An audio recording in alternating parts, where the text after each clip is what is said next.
Bonsoir mesdames et messieurs, heureuse de vous retrouver en direct sur le plateau de Zouk Télévision et c'est avec plaisir que je reçois dans ce libre antenne Jenny Hippocrate qu'on a l'habitude de recevoir ici et c'est vrai qu'on va parler de drépaction. Jenny, bonsoir. Bonsoir Gisèle, bonsoir à tous. Merci de venir et puis c'est vrai le passage, des passages éclairs mais une période charnière pour la drépaction puisque c'est aussi cet appel au don que nous allons faire. La drépanocytose, on ne cessera de parler puisque c'est vrai que s'il faut refaire un peu l'histoire, c'est la plus vieille maladie qui existe. Ah, oui. Et malheureusement, c'est la dernière. 117 ans de découverte. 117 ans de découverte. 117 ans, pour ceux qui ne le savent pas. Et bien entendu, c'est aussi cette maladie qui est encore, Yokadi c'est en créole, plus d'équitalon. Ah ben oui. Pratiquement. Racialisé. Et grâce à la drépaction, il y a des choses qui se passent. Grâce à vos dons, il y a aussi des choses qui se passent puisque avec tout cet argent, il y a également tout plein de choses, y compris pour les malades de la Martinique. Et je crois qu'on n'est jamais mieux servi que par soi-même puisqu'on est avec une Martiniquaise, pour ceux qui ne le savent pas. Eh bien oui, samaritaine et bonne samaritaine. Bonne samaritaine, absolument. Alors vous pouvez également, en remerciant notre technicien, participer à cette émission. C'est aussi la vôtre, puisque vous devriez poser toutes les questions. Qu'est-ce que la drépano? Est-ce que quand vous êtes malade, est-ce que vous devez faire du sport? Quelles sont les maladies? Quelles sont les avancées de la recherche? En fait, toutes les questions que vous souhaitez avoir une réponse ce soir, mieux que par soi-même et mieux servi, c'est avec Jenny Hippocrate, qui n'est pas médecin, on le précise. Mais je crois que quand on est au fond dans cette maladie, Jenny, on devient experte. Voilà, on ne va pas dire spécialiste, mais experte. Experte et consultante. Mais je ne suis pas médecin du tout. Absolument. Et puis c'est vrai que l'avantage que nous avons également, et on ne cessera de le dire, Jenny Hippocrate, c'est aussi, parce que ça aussi il faut le dire, même si que Jenny n'aime pas ça, hein, c'était pas prévu dans la présentation, c'est la première femme, je crois, dans toute l'humanité, la mieux médaillée, et c'est encore bien parce que c'est une Martiniquaise. Ben, je ne sais pas si... Ça fait 136 médailles, distinction, non, c'est pas... 110, je crois. Ah, 110, non, mais je ne sais pas si c'est peut-être pas au monde, je ne sais pas, puisque on l'a dit en France. J'en sais rien, tu sais, ça m'intéresse tellement pas que je oui, cherche pas à savoir. C'est normal que ça va pas intéresser. Voilà, ça nous intéresse, nous, vous et moi, vous. Ça nous intéresse, ça, nous. Ouais. Des distinctions honorifiques, bon, partout dans le monde, hein, c'est pas forcément en France seulement, partout dans le monde, absolument. En Afrique, aux États-Unis, dans les Caraïbes, partout, tous les continents. C'est vrai que j'ai eu des décorations, des distinctions honorifiques, des médailles, et puis il y a même celle que ne va pas chercher en plus. Hein. Oui, c'est vrai. Ça fait 4 ans, je suis officier, promu officier dans l'Ordre national du mérite. Je suis jamais allée chercher la médaille. Il ne faut pas dire ça. Ils ont dit que on va pas dire ça fort. Bon, après, il faut acheter la médaille pour aller la chercher. Bon, c'est ça. C'est une question de sous. Bon, je vais attendre un parrain ou une marraine qui va faire tilt. Oui, d'accord, absolument. Donc, voilà. Mais sinon... Non, puisqu'il faut, quand on te remet une médaille, il faut parrain ou marraine. Absolument. D'accord. Ouais. Mais je ne sais pas, j'ai pas eu quelqu'un aujourd'hui qui m'a fait tilt pour dire, bon, je vais demander à cette personne de me parrainer, quoi. Donc, on attendra. Et puis, le Covid, c'était 2 ans, donc on va attendre encore. Ça fait 4 ans. Absolument. Alors, première question, Jenny. Alors, comment que tu te portes? Parce que c'est vrai que quand on n'est pas drépano, mais quand on est à côté de toute cette maladie, par moment, on peut avoir des états de faiblesse. En fait, il faut dire les choses comme elles sont. C'est vrai que je ne suis pas Wonder Woman, donc je suis très fatiguée. Je suis épuisée, j'ai fait beaucoup de voyages éclairs. Tous ces derniers temps, on m'a vu pendant l'été en Martinique, on m'a vu en novembre en Martinique, Guadeloupe, j'y étais encore. Après, j'étais à Porto Rico, je suis revenue, j'étais en Allemagne, j'étais en Belgique. Porto Rico, c'était avec la Miss Univers. C'était avec Miss Monde. Miss Monde. Voilà, c'était annulé au dernier moment. Et qui aussi, ça aussi, il faut le dire, hein? Moitié 50-50, Martinique, Guadeloupe. Moitié, oui, sa maman, c'est mon amie de très longue date. On était à l'école ensemble. Elle est samaritaine comme moi, donc de Martinique. Et son papa est guadeloupéen. Donc, elle a représenté la Guadeloupe puisqu'elle a vécu un moment. Elle est née à Paris. Et c'est ma filleule. Ouais. Et donc, elle a vécu à Paris, en Guadeloupe un moment. Elle est revenue à Paris pour ses études. Elle fait des études d'experte comptable. Mais sinon, ça a été annulé. Donc, c'est bientôt qu'ils vont, voilà, et on saura qui sera Miss Monde. Qui réellement sera Miss Monde. Alors, l'essentiel, c'était de porter la drépanocytose sur une scène internationale. C'est ce qu'elle a fait. C'était l'objectif. C'était l'objectif. Et ça a tellement super bien marché que beaucoup de laboratoires américains m'appellent pratiquement tous les jours. Là, j'ai signé des conventions avec 2 laboratoires américains et donc qui vont nous suivre dans nos périples en France. Ça veut dire quand il y aura un grand colloque, ils vont financer, etc. Donc oui, donc ça a quand même porté des fruits. Et puis quand on a le titre, même si on n'est pas Miss Monde, on a le titre de Miss Guadeloupe World. C'est ça. Évidemment, il y a des défilés Ça ouvre de des mode, portes. il y a des choses, ça ouvre des portes. On parle de la drépano, en anglais qui se dit C'est sickle ça. cell. C'était un périple pour nous d'aller à Porto Rico avec Covid. Ouais. On a été bloqués pendant 3 jours en Guadeloupe, pas moi. Moi, j'avais mon laissé-passer tout de suite. Les 12 qui m'accompagnaient, non. On est restés encore 3 jours en Guadeloupe et ils ne voulaient pas qu'on traverse juste Saint-Martin. Hein, C'est ça, ouais. Ils ne voulaient pas. À chaque fois, oui, Madame Iboukwatoui, mais les autres non. Les Je ne sais autres, pas non. pourquoi Madame Iboukwatoui, les autres non. Et moi, je ne voulais pas laisser mon équipe. 3e jour, j'ai fait un caca nerveux. Alors, donc, on est tombé sur une jeune femme formidable qui a rappelé Saint-Martin pour dire c'est quand même le comité de soutien de la C'est ça. Miss.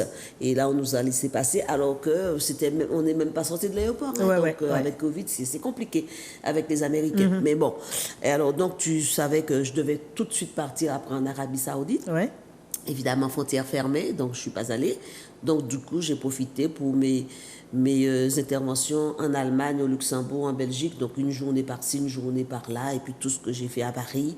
Mais ce qui me fatigue beaucoup, et les gens ils vont se dire, mais c'est bizarre, mais ce sont des visios. Je passe des fois 14 heures en visio. En visio, ouais. Ah oui, donc les États-Unis, Canada, partout, et les gens, ils savent que, voilà. Moi, je disais à mon amie Christiane qui est avec moi, depuis 2 heures du matin, malgré je dis aux gens, je ne suis pas là, je suis en Martinique, le téléphone n'arrête pas de sonner. Donc, je mets sous vibreur parce que mon fils est resté à Paris, donc on ne sait jamais. Absolument. Et donc, les gens, ils te dérangent comme ça, mais c'est dur, donc ça fatigue. Ouais. Et puis, mon périple en Martinique, depuis mon arrivée. Mais hein, oui, ça, je parce vais te le que, dire, hein. absolument, parce que là, depuis, c'est les rendez-vous Ah ouais, ça s'enchaînent. fuse. Oui, ça fuse. Donc, Enfin, les Martiniquais ont compris qu'il faut ouvrir des portes pour la drépano. bon, je ne sais pas s'ils ont compris, parce que moi, je pense que tout le monde avait compris que c'était une urgence parmi les urgences, la drépanocytose.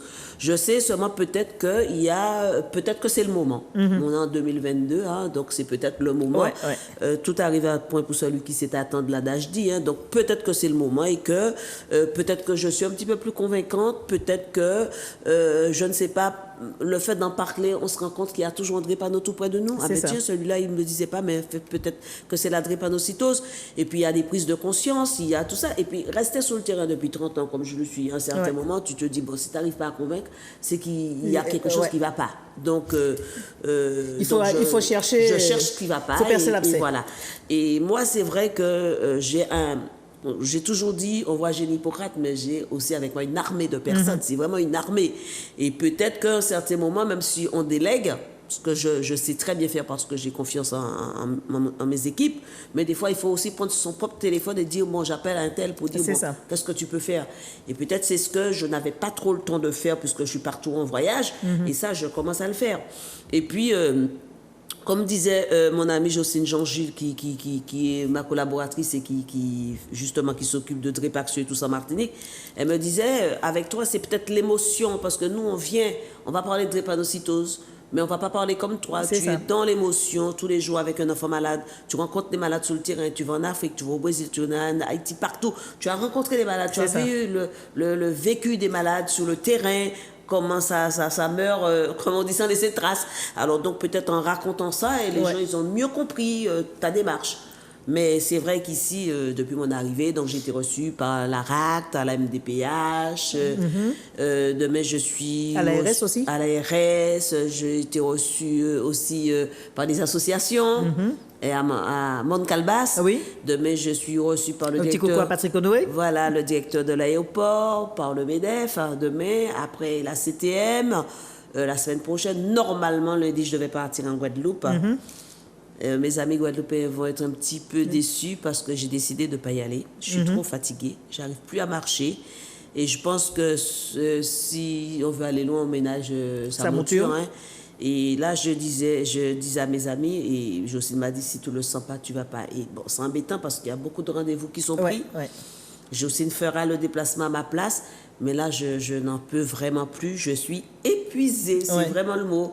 Et donc, du coup, je pense que je n'irai pas. Je n'irai pas. J'ai pas pris le billet, je n'irai pas. Ouais. Alors, l'objectif justement de tous ces déplacements, c'est de bien faire comprendre la drépano, mais très certainement, on sait que chaque année, ça fait déjà 2 ans, avec le Covid, il n'y a pas de drépaction. Oui, la En drépaction. présentiel, Oui. il y a eu de la drépaction, mais enregistrée, qui n'était pas plus mal, puisque... En fait, ça, c'est le concert de drépaction. Oui, parce le concert. que le drépaction, Le c'est un concept. concept. Hein. C'est une sensibilisation intense qui aboutit par un concert solidaire. C'est ça. On a enregistré ce concert avec des équipes évidemment des artistes en studio. Oui. C'était très bien. Mais en 2021, Laura Flessel était sur le terrain avec nous. C'était justement Oui.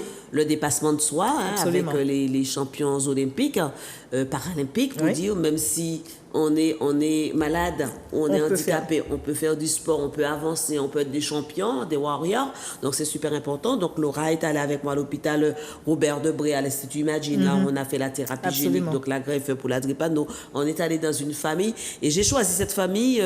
Ça me tenait beaucoup à cœur. Dans cette fratrie, il y a 2 enfants malades et il y a un jeune garçon non malade. Et donc, il voulait faire une greffe et il n'était compatible qu'avec une seule des sœurs. C'est ça. Alors, je voulais, comment je veux dire ça, repérer, même pas repérer, je voulais mettre en avant cette petite qui n'a pas été greffée, d'accord, son ressenti par rapport à sa sœur c'est ça. qui est greffée. Tu vois un train qui passe, ta sœur monte à bord, en plus elles sont jumelles. Ouais.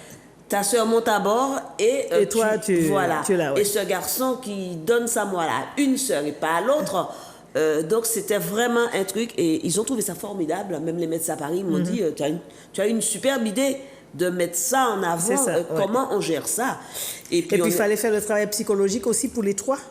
Ben, bien sûr, déjà l'association, ils sont avec nous, on les a pris en charge dans tout le soutien psycho, mais et toute cette relation d'aide avec les parents pour leur démontrer, et toute cette éducation thérapeutique, parce que quand on a quand même un greffé dans la famille, il faut faire l'éducation thérapeutique pour savoir les médicaments, comment on les prend, etc. Parce que quand on est un ancien malade atteint d'une maladie génétique, tout le monde croit que c'est le Pérou, c'est super. Mais non, parce qu'on garde en mémoire sa maladie.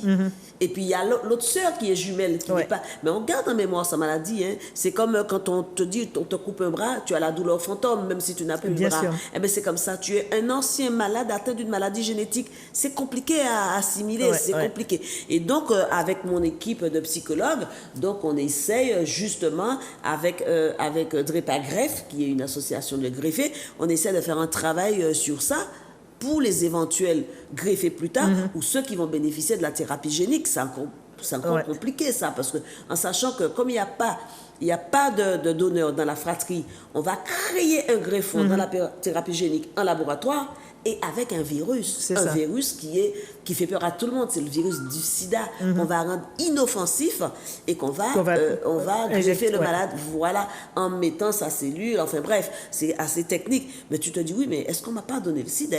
Alors que nous, on sait très bien qu'on ne peut pas l'avoir. Mais tu sais, c'est tout un travail et il faut faire un travail de deuil de la maladie. Quand je dis souvent, je ne veux pas faire le deuil de la santé de mon enfant, et bien là, il faut faire le deuil de la maladie qu'on avait. Mais c'est compliqué tout ça. Et parce que tout le monde sait, ah oui, greffé, tu es guéri. Non, c'est pas vrai. Il y a un processus. C'est encore une autre façon de fonctionner. Il y a une autre façon de fonctionner. Il y a d'autres repères à identifier. Mais c'est vraiment un travail de fond. C'est comme si c'est quelqu'un qui naît avec sans les yeux, et on va appareiller, on va lui permettre de... c'est un petit peu comme ça. C'est tellement compliqué et les gens ne se rendent pas compte, mais des fois la maman m'appelle à minuit, 1h du matin, Madame Hippocrate, ma fille est en train de pleurer. Elle pleure parce qu'elle est greffée et donc elle culpabilise. Sa sœur n'est pas greffée. Est-ce que je peux vous les passer? Des fois c'est 1h, 2h du matin. Hein? Ouais. D'accord, on a 3 cas comme ça. Et j'ai un cas en Hollande comme ça qui m'appelle régulièrement aussi en Hollande. Et on a une toute petite structure en Hollande qui n'est pas très développée, donc les gens préfèrent m'appeler à Paris parce qu'il y a aussi la façon de faire. Et puis il y a la barrière de la langue, ils parlent anglais, donc ils ne veulent pas appeler n'importe quelle association. Donc tout le temps, je suis dérangée comme ça. En fait, je ne suis pas dérangée, on m'appelle parce que moi, c'est mon travail, même si je ne suis pas payée, je suis une bénévole, c'est un choix. Donc, mais on m'interpelle tout le temps, donc du coup, pas beaucoup de sommeil. À 1h30 du matin, je disais à Christiane, je répondais Mais je répondais, mais parce que c'est des tonnes de mails tous les jours, tous les jours. Mais c'est dur, quoi. Mais bon, la drépanocytose, on aperçoit quelques petites lueurs. Il y a des lueurs d'espoir. L'espoir, c'est un mot que j'aime beaucoup, mais que je n'aime pas du tout. Parce que quand on dit on garde espoir, ça veut dire qu'on n'est pas arrivé au bout, puisqu'on a espoir. C'est ça. Donc c'est un mot que j'aime, mais en même temps, je n'aime pas. J'ai envie de dire qu'on a quand même traversé beaucoup de routes pas goudronnées du tout. Il y avait des nids de poules. Ouais. On commence à voir des petits sentiers où il y a un petit peu de goudron, donc on avance, on va s'infiltrer dedans, on va essayer d'avancer avec les chercheurs, les médecins, mes équipes. Mais il y a beaucoup de chemin parce qu'il manque le nerf de la guerre, hein, c'est l'argent. C'est l'argent. Alors, qu'est-ce que la drépano? C'est vrai que Jenny l'a expliqué, mais en image, peut-être que c'est aussi une façon d'éduquer parce que quand on veut faire rentrer quelque chose dans la tête, eh bien, il faut rabâcher. Et puis, il faut faire de la dame tout le temps. Allez, eh bien, première petite vidéo, c'est pour vous.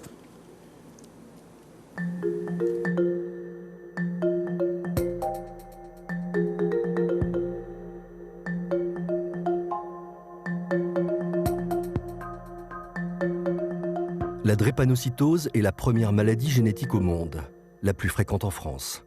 Une anomalie du sang qui lèse les tissus et les organes vitaux. La drépanocytose est présente sur tous les continents. Elle touche en particulier les populations noires, métisses et indiennes. En France, la drépanocytose concerne plus de 20 000 patients connus. Les départements d'Outre-mer et l'Île-de-France sont les plus touchés. À Pointe-à-Pitre, en Guadeloupe, le docteur Étienne Julan est responsable du Centre caribéen de la drépanocytose. Elle participe à la recherche et l'évolution du traitement de cette maladie depuis les années 80. La drépanocytose est une maladie génétique. C'est d'ailleurs la maladie génétique la plus fréquente dans l'ensemble de l'espèce humaine. Alors, c'est une maladie qui affecte le sang, et plus particulièrement dans le sang, les globules rouges, à l'intérieur desquels donc, on trouve l'hémoglobine. Et donc, dans la drépanocytose, l'hémoglobine, elle est malade. Les globules rouges du malade vont se déformer pour prendre cette forme en fossile. Et le résultat est que ces petits globules rouges en forme de fossile, rigides, vont provoquer des occlusions dans les petits vaisseaux. Et donc, conséquence pour le patient, ça va être le sang qui n'arrive pas correctement au niveau des organes. Et donc, c'est une source de douleur, plus ou moins fréquente, plus ou moins intense. Et puis à côté de ça, il y a toute une série de complications qui peuvent survenir du fait de ces occlusions dans les petits vaisseaux. Donc ça peut toucher le cerveau, le poumon, le rein, etc. La majorité de la population a une hémoglobine normale AA. Les porteurs du gène de la drépanocytose ont une hémoglobine AS. Les malades de la drépanocytose sont porteurs de deux gènes S. Ils ont une hémoglobine SS. La transmission de la maladie se fait lorsque les deux parents porteurs AS transmettent le gène S à l'enfant. Il sera drépanocytaire SS.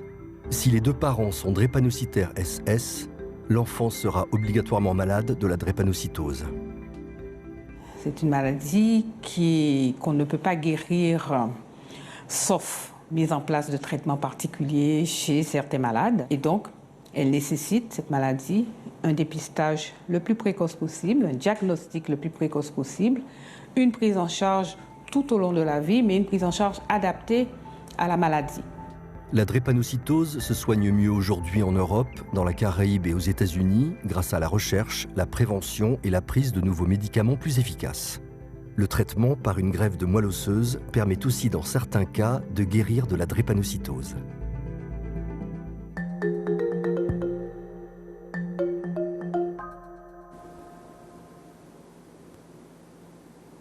L'information, la pédagogie, c'est ça que nous avons fait. Et c'est important. 71 27 08, si vous voulez poser aussi d'autres questions. Si pour ce premier petit documentaire, si vous n'avez pas bien compris, c'est l'occasion jamais de poser des questions à Jenny. Elle est là pour ça. Ah, bien sûr. Très bien, pour répondre et puis pour savoir aussi, parce qu'on a besoin de bénévoles. On a parlé de temps. Ça aussi, c'est important d'avoir des bénévoles. Tu as des antennes partout, en Martinique également, en Guadeloupe, même si physiquement tu n'iras pas, mais en Guadeloupe aussi, il y a cette, la cellule... une antenne. Une antenne. Alors, il y en a combien à travers le monde? 68. 68 antennes et il y a aussi 4 APIPD comme en Martinique, parce que Oui. c'est pas une antenne en Martinique. C'est un bureau C'est ça. avec président, conseil Président. d'administration, etc. Donc, puis il y a aussi à Pessac, à Bordeaux. Oui. Il y a à Mayotte. Et l'autre est à Montpellier. Voilà, ça c'est des APIPD avec président. Avec président. Voilà. Mais sinon, les antennes, beaucoup en Afrique, aux États-Unis, aux Comores, c'est l'Afrique de toute façon, Madagascar, aussi l'Afrique. On a en Guadeloupe une antenne. Une antenne. En Guyane, on n'a pas d'antenne, c'est Drepa Guyane, mais qui travaille avec nous. D'accord. D'accord. Sinon, on a à Londres, au Sickle Cell Center, donc drépanocytose, c'est sickle cell en anglais. Donc, dans le centre de la drépanocytose, Oui. on a une antenne en Belgique avec ABSL, donc ce sont des gens de Conakry. On a en Allemagne, on a à Milan, on a à Chypre, en Égypte, on a un peu partout. Hein. Donc, dans la Caraïbe, au Salvador, on a à Cuba. Ah bah, il y a au Brésil, comme j'ai dit, un peu partout. On a 68 antennes. 68 antennes. Je n'ai pas tout en tête. C'est déjà pas mal. Ça montre bien qu'elle n'est pas si fatiguée que ça. Bonne mémoire. Donc, et toutes ces personnes, est-ce qu'il vous arrive de vous retrouver dans des colloques, dans des séminaires? Non, on est Pas 20 000. encore. On est 20 000. Les 2700 bénévoles en France, oui. Oui. Oui, on s'est déjà retrouvés au Zénith, où il y en a vraiment. Oh là là, le téléphone de Christiane. Donc voilà, mais sinon, on se retrouve quand il y a un grand concert au Zénith, mais sinon, dans le monde, on ne peut pas recevoir 20 000. Par contre, on fait des visios, C'est ça. on est quand même 3 4 000, 5 000 et tout, c'est pas évident, mais on y arrive. Ouais. Ouais. Et c'est vrai que là, quand vous vous réunissez, je parle particulièrement de l'antenne sur Paris, vous mettez en place des actions, donc des visites chez les malades, des rendez-vous chez les spécialistes, des choses comme ça. Ça se passe comme ça? Ben, en fait, on a plusieurs équipes. Donc, comme je t'ai dit, il y a des équipes, il y a des psychologues, des assistantes sociales et toute l'équipe qui est formée dans la relation d'aide Et que j'ai toutes ces formée. personnes sont bénévoles. On est tous des bénévoles. Il n'y a pas de salariés. Donc, dans l'équipe de la relation d'aide, c'est à peu près 17 personnes. Ça veut dire des gens qui vont répondre au téléphone, qui vont pouvoir renseigner. On ne répond pas à n'importe quoi, un malade ou à une famille. C'est pas évident. Il faut être Donc, formé. ils sont formés. J'ai formé tout le monde. D'accord? C'est ce que je vais faire aussi en Martinique. Parce qu'il ne faut pas répondre, C'est comme ça. je te dis, n'importe quoi. On peut envoyer quelqu'un se suicider en répondant de n'importe quoi. Ouais. Bref, parce que c'est ce qui m'est arrivé. Hein. Au téléphone, la dame me dit, votre enfant est atteint de la forme la plus grave de la maladie, il va mourir avant C'est l'âge ça. de 5 ans. C'est du Ouais. n'importe quoi. Donc, il ne faut pas qu'on reproduise ce schéma-là. Et donc, oui, et puis on a les bénévoles qui vont à domicile. C'est-à-dire que pendant la période Covid, je ne parle même pas période Covid, de janvier à là, on a déjà livré 1200 repas. 1200 repas. Donc, c'est un jeune cuisinier qui fait le repas, et puis nous, on va livrer. Enfin, les bénévoles vont livrer. C'est ça. Donc, il y a des bénévoles qui sont là pour ça. On a chacun notre travail à l'association. Et il n'y a pas d'amateurisme dans cette association. Par exemple, je vais te dire, la trésorière, elle est comptable. Ouais. L'autre est expert comptable, commissaire aux comptes. D'accord? On ne va pas se mettre à dire, oh, je vais faire les chiffres. Le professeur de français est professeur de français. Le professeur Parce qu'il y a d'anglais est aussi professeur d'anglais. des soutiens pour les Ah enfants. oui, il y a des- tout, il y a tout. Il y a des soutiens, il y a, comme je te dis, les soutiens psychologiques, les soutiens à l'école, il y a la crèche aussi, et puis il y a ces soutiens-là aussi. Quand un parent ne peut pas être auprès de son enfant tout le temps à l'hôpital, dès qu'on donne l'autorisation, on peut rester. C'est ça. Un bénévole peut rester.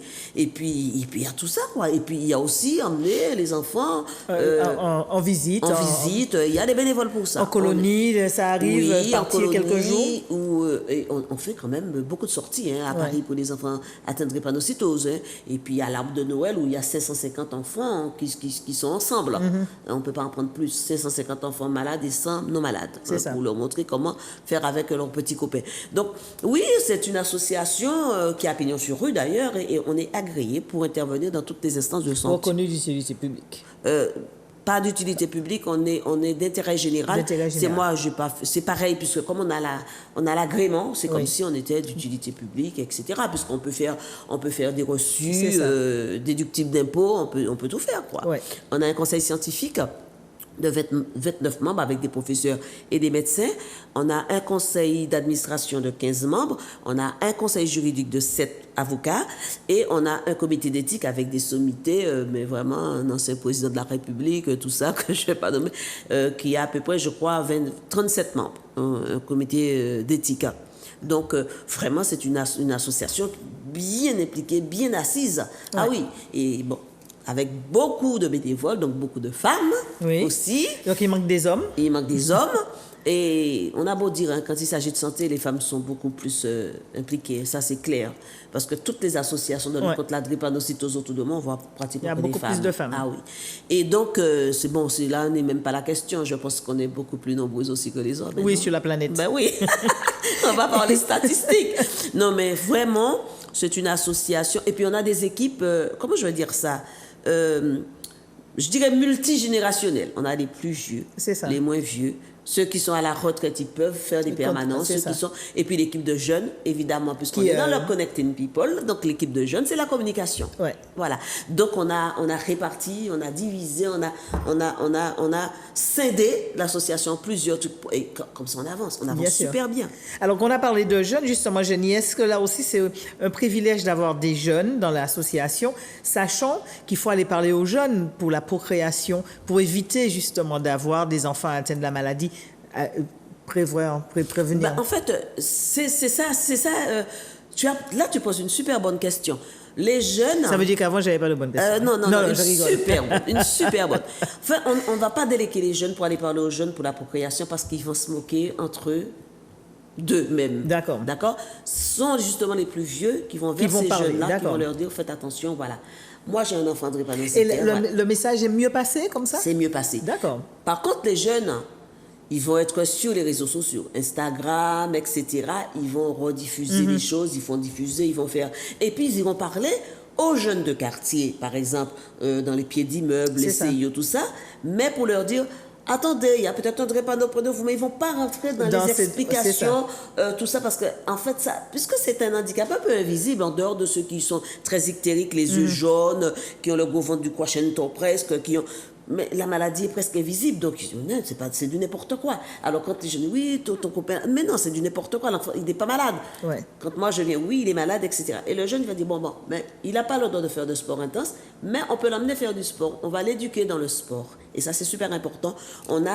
Comme ça, on a pu convaincre tous les présidents de ligue, grâce à Patrick Karam. Ouais. D'accord? On a rencontré tous les présidents de ligue, qui font du sport que les drépanos pourraient éventuellement faire.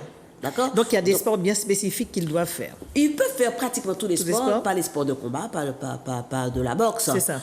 Ils peuvent faire du judo, mais il faut garder ses limites et à son rythme. Le drépano, il peut le faire à son rythme. Donc, on était par exemple, il y a 2 ans, on était invité au Ryder Cup, tu vois, c'est les trucs de golf. C'est ça, ouais. Ils font du basket. Taylor a fait du basket. Hein. C'est là qu'il a ressenti l'ostéonécrose. Mais bon, ils peuvent faire tout ça. Et donc, du coup, oui, ces jeunes les accompagnent. Et avec mon travail, mon autre travail en tant que conseiller au Césaire d'Île-de-France, conseiller économique, dans la commission santé et sport. Donc, justement, il y a le sport pour les personnes en situation. Donc, je côtoie toutes ces personnes, toutes les ligues, toutes ces structures, d'ailleurs, on est déjà sous les Jeux Olympiques, donc qui m'aident à avancer dans ce domaine-là. Parce que moi, si je suis rentrée à la région, enfin au Césaire, c'était bien pour défendre quelque chose, parce que j'ai 2 commissions, santé, handicap, solidarité ou sport et loisirs. Donc, c'était aussi pour faire une jonction entre les deux. Surtout pour le handicap invisible. Et ça fonctionne très bien. Donc, c'est vrai que les gens me disent, oui, tu as plein de postes, mais à chaque poste que j'accepte, parce qu'il y a des postes que je n'accepte pas et qui sont super bien payés, que je préfère ne pas être payé, ne pas garder cet argent-là pour prendre tout coup, je ne suis pas payé, mais c'est pour faire avancer la lutte contre la drépanocytose, je prends. Parce que c'est mon combat. C'est ça. Et pour moi, c'est un combat pour la vie. Alors, tu parles souvent d'handicap. Est-ce qu'aujourd'hui, la drépano est reconnue comme un handicap? Oui, déjà, les malades sont à 100% en ALD. Le problème, c'était avec la MDPH, parce que comme je viens de te dire, c'est un handicap invisible. Et quand un médecin écrit sous le papier « l'enfant va bien », la direction de la MDPH, quand ils vont passer en commission, sûr. ils vont dire l'enfant va bien, donc il n'aura pas. Et justement, j'ai eu un super bon entretien, ça fait la deuxième fois, avec Denise Desormeaux pour lui expliquer. Elle me dit, oui, maintenant je comprends. Donc, il n'y aura pas de refus de dossier de drépanocytaire. Il faut savoir que l'enfant va bien, mon fils, il va bien. Mais si dans 5 semaines, on ne lui change pas le sang, il meurt. C'est ça. D'accord. Donc, dès que c'est drépano, c'est un handicap. Ben oui. Bon, il y a des drépano, les doubles hétérozygotes, les SC ou les S-bêta-tal, parce qu'il y a SS, mais il y a SC, S-bêta-tal. Donc, ce sont appelle les composites ou les doubles hétérozygotes qui sont considérés comme des drépano puisqu'ils n'ont pas d'hémoglobine normale A. Eh bien, ceux-là, ils font moins de crises. À la limite, ils ont une vie quasi normale. Pour certains d'entre eux, à part les angiopathies, des problèmes d'yeux, tout ça, etc. Donc, ils peuvent dire, bon, je ne fais pas la demande d'AH. C'est ça. Je ne fais pas. Ou sinon, il y en a qui disent, je veux travailler, c'est pour ça qu'on a rencontré la RAT, on va rencontrer le MEDEF. Mais avec des postes adaptés. Avec des postes adaptés. À Paris, on est souvent avec la GFIP. Très souvent, pour les sièges, des postes. On sait qu'il ne faut pas être à côté d'une fenêtre ouverte, un courant d'air, il ne faut pas être à côté d'un radiateur. Il y a plein de règles d'or à respecter. Donc, voilà, on va essayer on a formé d'ailleurs emploi.com, Unirach, AGFIP, Cap Emploi, Pôle Emploi. On a formé toutes ces personnes. Alors, MDPH en France. Alors, on ira au téléphone, Jenny, si tu veux bien. Bonsoir. Allô, bonsoir. Oui, bonsoir Madame Hérichet. Bonsoir, monsieur. Bonsoir Gisèle, comment vas-tu? Oui, ça va, merci. Ça va, oui, c'est Bruno, le téléspectateur fidèle de Zouk TV. D'accord, bonsoir Bruno. Bonsoir Bruno. Bonsoir, oui, bon, quel plaisir de te voir à l'antenne Gisèle. Et, merci. Bonsoir également à ton invité de prestige. Jenny, oui. Voilà, alors, oui, bien sûr, j'arrive à elle, juste pour te demander, Gisèle, si Monsieur Granier, Mano pour les intimes, et toi avez mis le tapis rouge pour notre invité du soir. Ben toujours, la table est rouge, tout est rouge. Absolument. Bonsoir Madame Hippocrate. Bonsoir.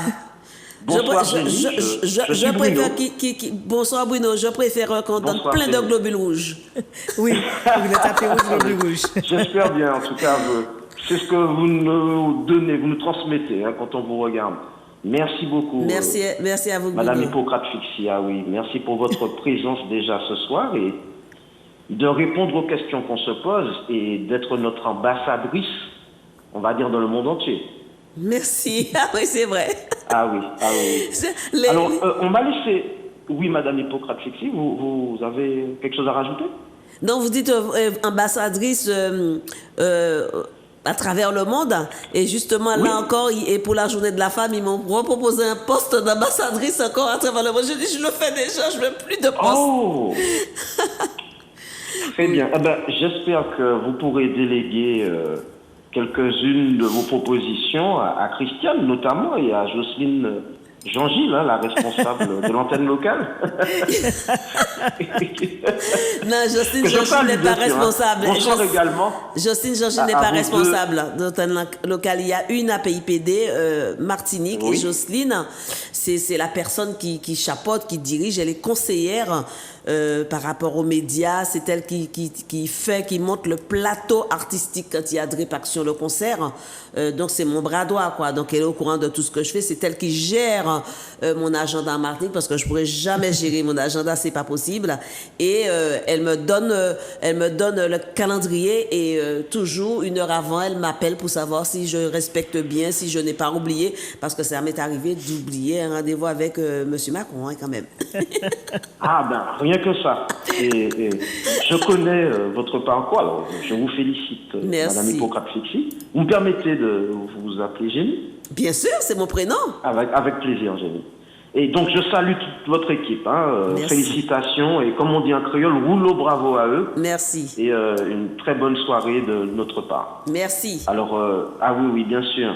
Donc, j'ai des petites questions, mais si on m'a laissé passer le premier, donc je salue également Grégory, le standardiste. C'est parce que j'étais porteur d'un petit résultat, d'un petit sondage. Vous savez qu'on fait pendant la diffusion, pendant la première heure, puisque l'émission est également diffusée sur Facebook, donc de façon à permettre au plus grand nombre dans le monde entier, à nos Martiniquais expatriés, de suivre l'émission. Oui. Voilà. Alors, il y a eu un petit sondage, on leur a demandé quelle était notre meilleure ambassadrice. On a demandé ça à nos internautes de Zouk TV. Oui. Alors bon, bien sûr, il y a eu des réponses qui concernent les animatrices de Zouk TV, donc Mesdames Carissa Jubeli, Pascal Guillaume et Sylvia Zobéide. Bon, ça représente, on va dire, moins de 2 voix. Mais dans le classement, on va dire les 5 premières, on va dire, donc celle qui arrive avec au moins plus de 2 voix, c'est Madame Eusanne Palsy. Donc, le classement en 4e position, donc, c'est Madame Audrey Pulvar qui a plus de 3 voix. Et en 3e position, il s'agit de Madame Wendy Renard qui a plus de 4 voix. Et en 2e position, Madame Gisèle Hérichet, qui est à votre côté. Non, je vous assure qu'il y a elle plus de 5 voix. Et Madame, pour nous, Madame Hippocrate Fixi, donc génie, pour nous, les internautes et certainement les téléspectateurs également de Zouk TV, vous êtes notre meilleure ambassadeur. Merci. Bravo. Merci. Bruno, vous avez nommé deux personnes que j'affectionne beaucoup, que j'aime beaucoup. C'est Eusanne Palsy. Eusanne Palsy qui est marraine de l'association. Oui. Et ma petite Wendy qui est aussi marraine de l'association. Audrey Pulvar a été ambassadrice de l'association. Absolument. Donc c'est la PIP d'enfance. Voilà. Et Gisèle qui est aussi notre ambassadrice. Ça veut dire ambassadrice. Ça veut dire que la PIP est avec les deux mesdames pour ajouter peut-être Jocelyne Béoard à cette liste. Madame Jocelyne Béoard. Bien qu'elle a été un moment Jocelyne Béoard aussi. Jocelyne, elle est aussi ambassadrice. Absolument. Oui. Mais je choisis de bonnes ambassadrices. En tout cas, merci aux internautes.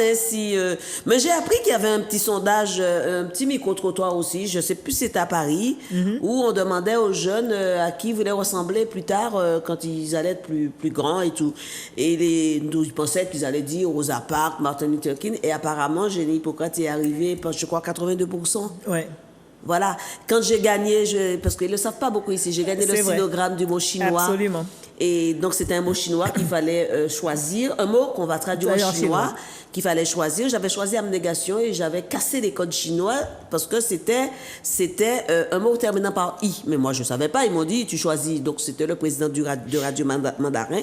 Vos amitiés avec les présidents américains ne sont pas étrangères à votre popularité. Oui, attendez, je termine juste ça. Et donc, j'avais choisi le mot abnégation.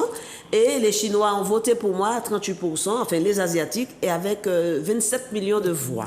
Du jamais vu en vote pour une femme qu'on ne connaissait pas. Une Martiniquaise. 27, donc du coup, je suis l'ambassadrice en Chine aussi et dans les pays asiatiques. Voilà. Bien. Félicitations, Génie. Merci. Donc, à vos 115 titres officiels, alors oui, je vais aller très vite, Gisèle. Oui. Vous avez 115 distinctions officielles répertoriées, je crois, oui, par des ça. sites officiels très sérieux. Donc, ajoutez celui du trophée des téléspectateurs de Zouk TV. D'accord, je vais rajouter ça. Et puis, voilà, donc j'ai pu recueillir aussi quelques questions sur Internet, ça tombe bien, parce que je n'aurais pas eu cette intelligence quand même. Donc, c'est de vous demander, donc ce n'est pas une maladie contagieuse, Non. Génie, vous confirmez, c'est une maladie génétique. Génétique dans laquelle un enfant ne peut être malade que si les deux parents sont porteurs du gène, le gène S. La maladie n'est pas contagieuse, elle est génétique. Ça veut dire de génération en génération, héréditaire. Merci Génie, donc il n'y a pas de risque pour la sexualité. Ben non. Les gens ils peuvent faire tac-tac, il n'y a pas de problème. Il n'y a aucun problème. Très bien. Alors, il y a 20 000 personnes qui en sont atteintes en France, c'est indiqué dans le documentaire. Et combien en Martinique précisément, Génie? En Martinique, ils parlent de 2000 malades, mais on pense qu'il y a plus justement. J'ai vu ça avec l'ARS, on va faire un travail sur ça, mais il y aurait à peu près 40 000 porteurs sains, ça veut dire 10% de la population. C'est énorme. Un couple sous 60 risque de donner naissance à un enfant malade aujourd'hui en Martinique. Voilà, c'est énorme. C'est un véritable problème de santé publique. Remerciement chaleureux, Génie, avec l'autorisation de Gisèle, c'est juste vous demander également le Téléthon. rapporte beaucoup d'argent. Pas pour la les maladies drépanocytose. génétiques. Pas pour la Ah bon, drépanocytose. la drépanocytose, on est exclu. Madame, On a fait quand même 3-4 télétons, c'est parce que j'ai dû faire un caca nerveux. Oui, ils ont donné un peu d'argent pour la recherche avec le Généton, mais c'est pas beaucoup. Hein. C'est pas une grosse enveloppe et ça ne couvre pas grand-chose. Le téléton, c'est énormément de maladies génétiques, c'est énormément de maladies rares, oui, donc il faut dispatcher tout cet argent. Donc aujourd'hui, nous, ce qu'on veut, c'est que le gouvernement donne une enveloppe à la recherche, comme l'a fait Madame Pécresse en région parisienne, enfin en Île-de-France. Elle a débloqué 27 millions d'euros pour la thérapie génique. Et personne n'a fait ça, ni le gouvernement, c'est juste la région Île-de-France qui l'a fait. Donc voilà, donc aujourd'hui, c'est ce que j'ai dit dans ma lettre ouverte au président de la République, c'est sur le site de apipd.fr, où je dis au président de la République qu'il faut aussi qu'il respecte sa parole. En 2020, il disait que personne ne resterait sur le bord de la route quand il a entendu que Covid arrivait. Et les drépanocytoses sont même pas au bord de la route, ils sont au dernier sous-sol. Et c'est ce que j'ai dit au président de la République. Je lui ai demandé de revoir ce qu'il a dit et que d'être assez trop menteur, quoi. En gros, c'était ça. De respecter sa parole. Mais oui, j'ai dit, j'ai parlé de mensonges, j'ai parlé de tout ça parce que c'est du n'importe quoi. En plus, la drépanocytose est confinée dans ce qu'on appelle un ciblage ethnique. Ça veut dire tu n'es noir, on te dépiste. Voilà. Et donc, du coup, c'est anticonstitutionnel. Ce qui sous-entend que la France est un pays hors la loi. Un pays de voyous, un pays hors la loi. Or, pour sortir de ce dépistage, c'est même pas 200 000 euros en plus que ce qui est déjà fait dans le test de Guthrie. C'est même pas les petits fous de l'Élysée. On se fiche de la gueule de qui, là? Là, on nous prend pour des moutons, on nous emmène en intranshumance, nous rassure qu'on des couillons. Et c'est pour ça que j'ai dit jamais je ne suivrai cette politique politicienne pour nous emmener n'importe où.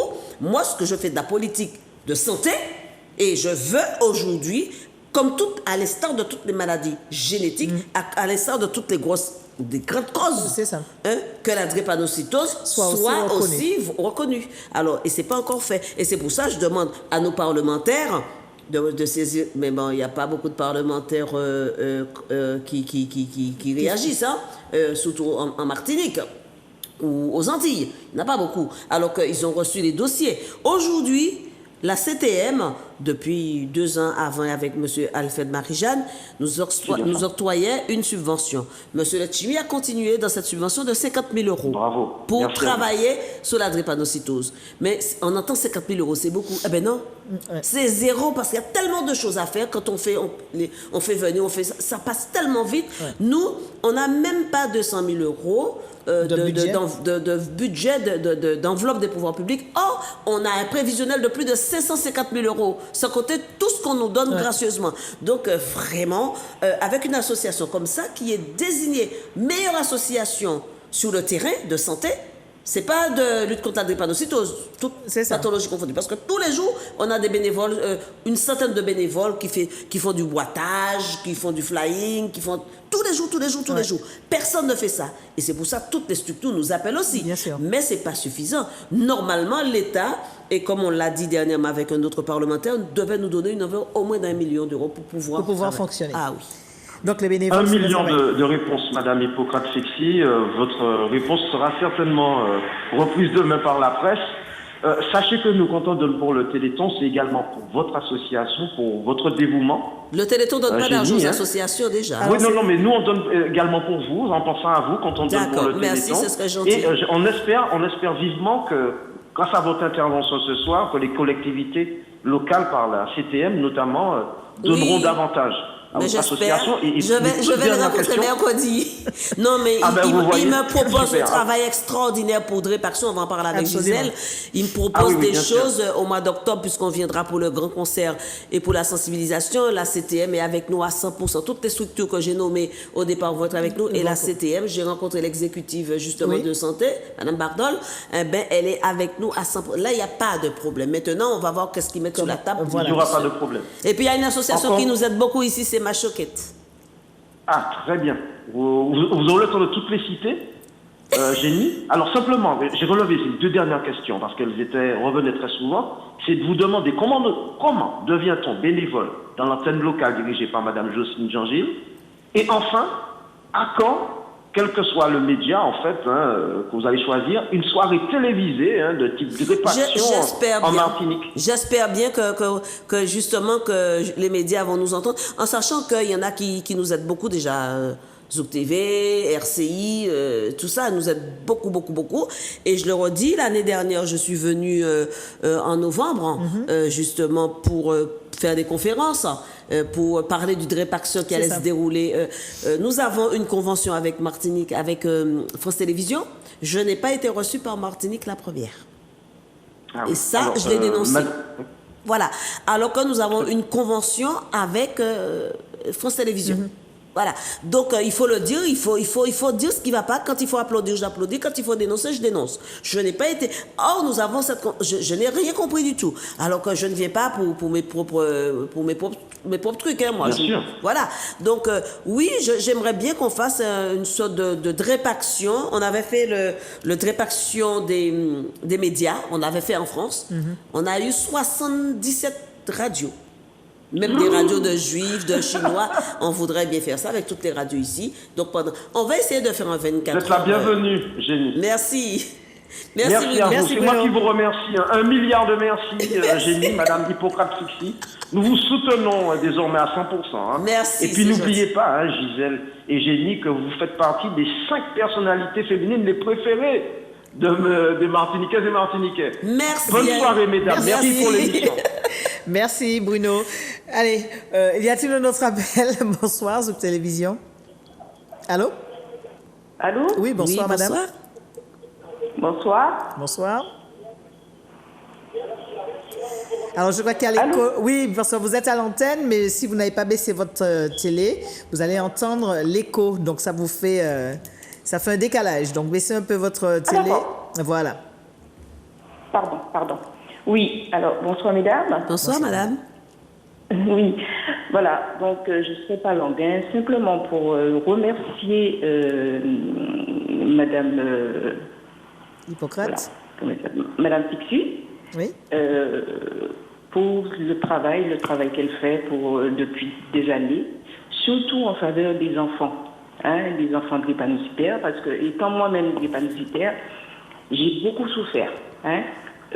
Enfant, j'avais des moqueries de la part de la famille, parce que quand j'avais mes crises, je marchais à 4 pattes et personne ne comprenait.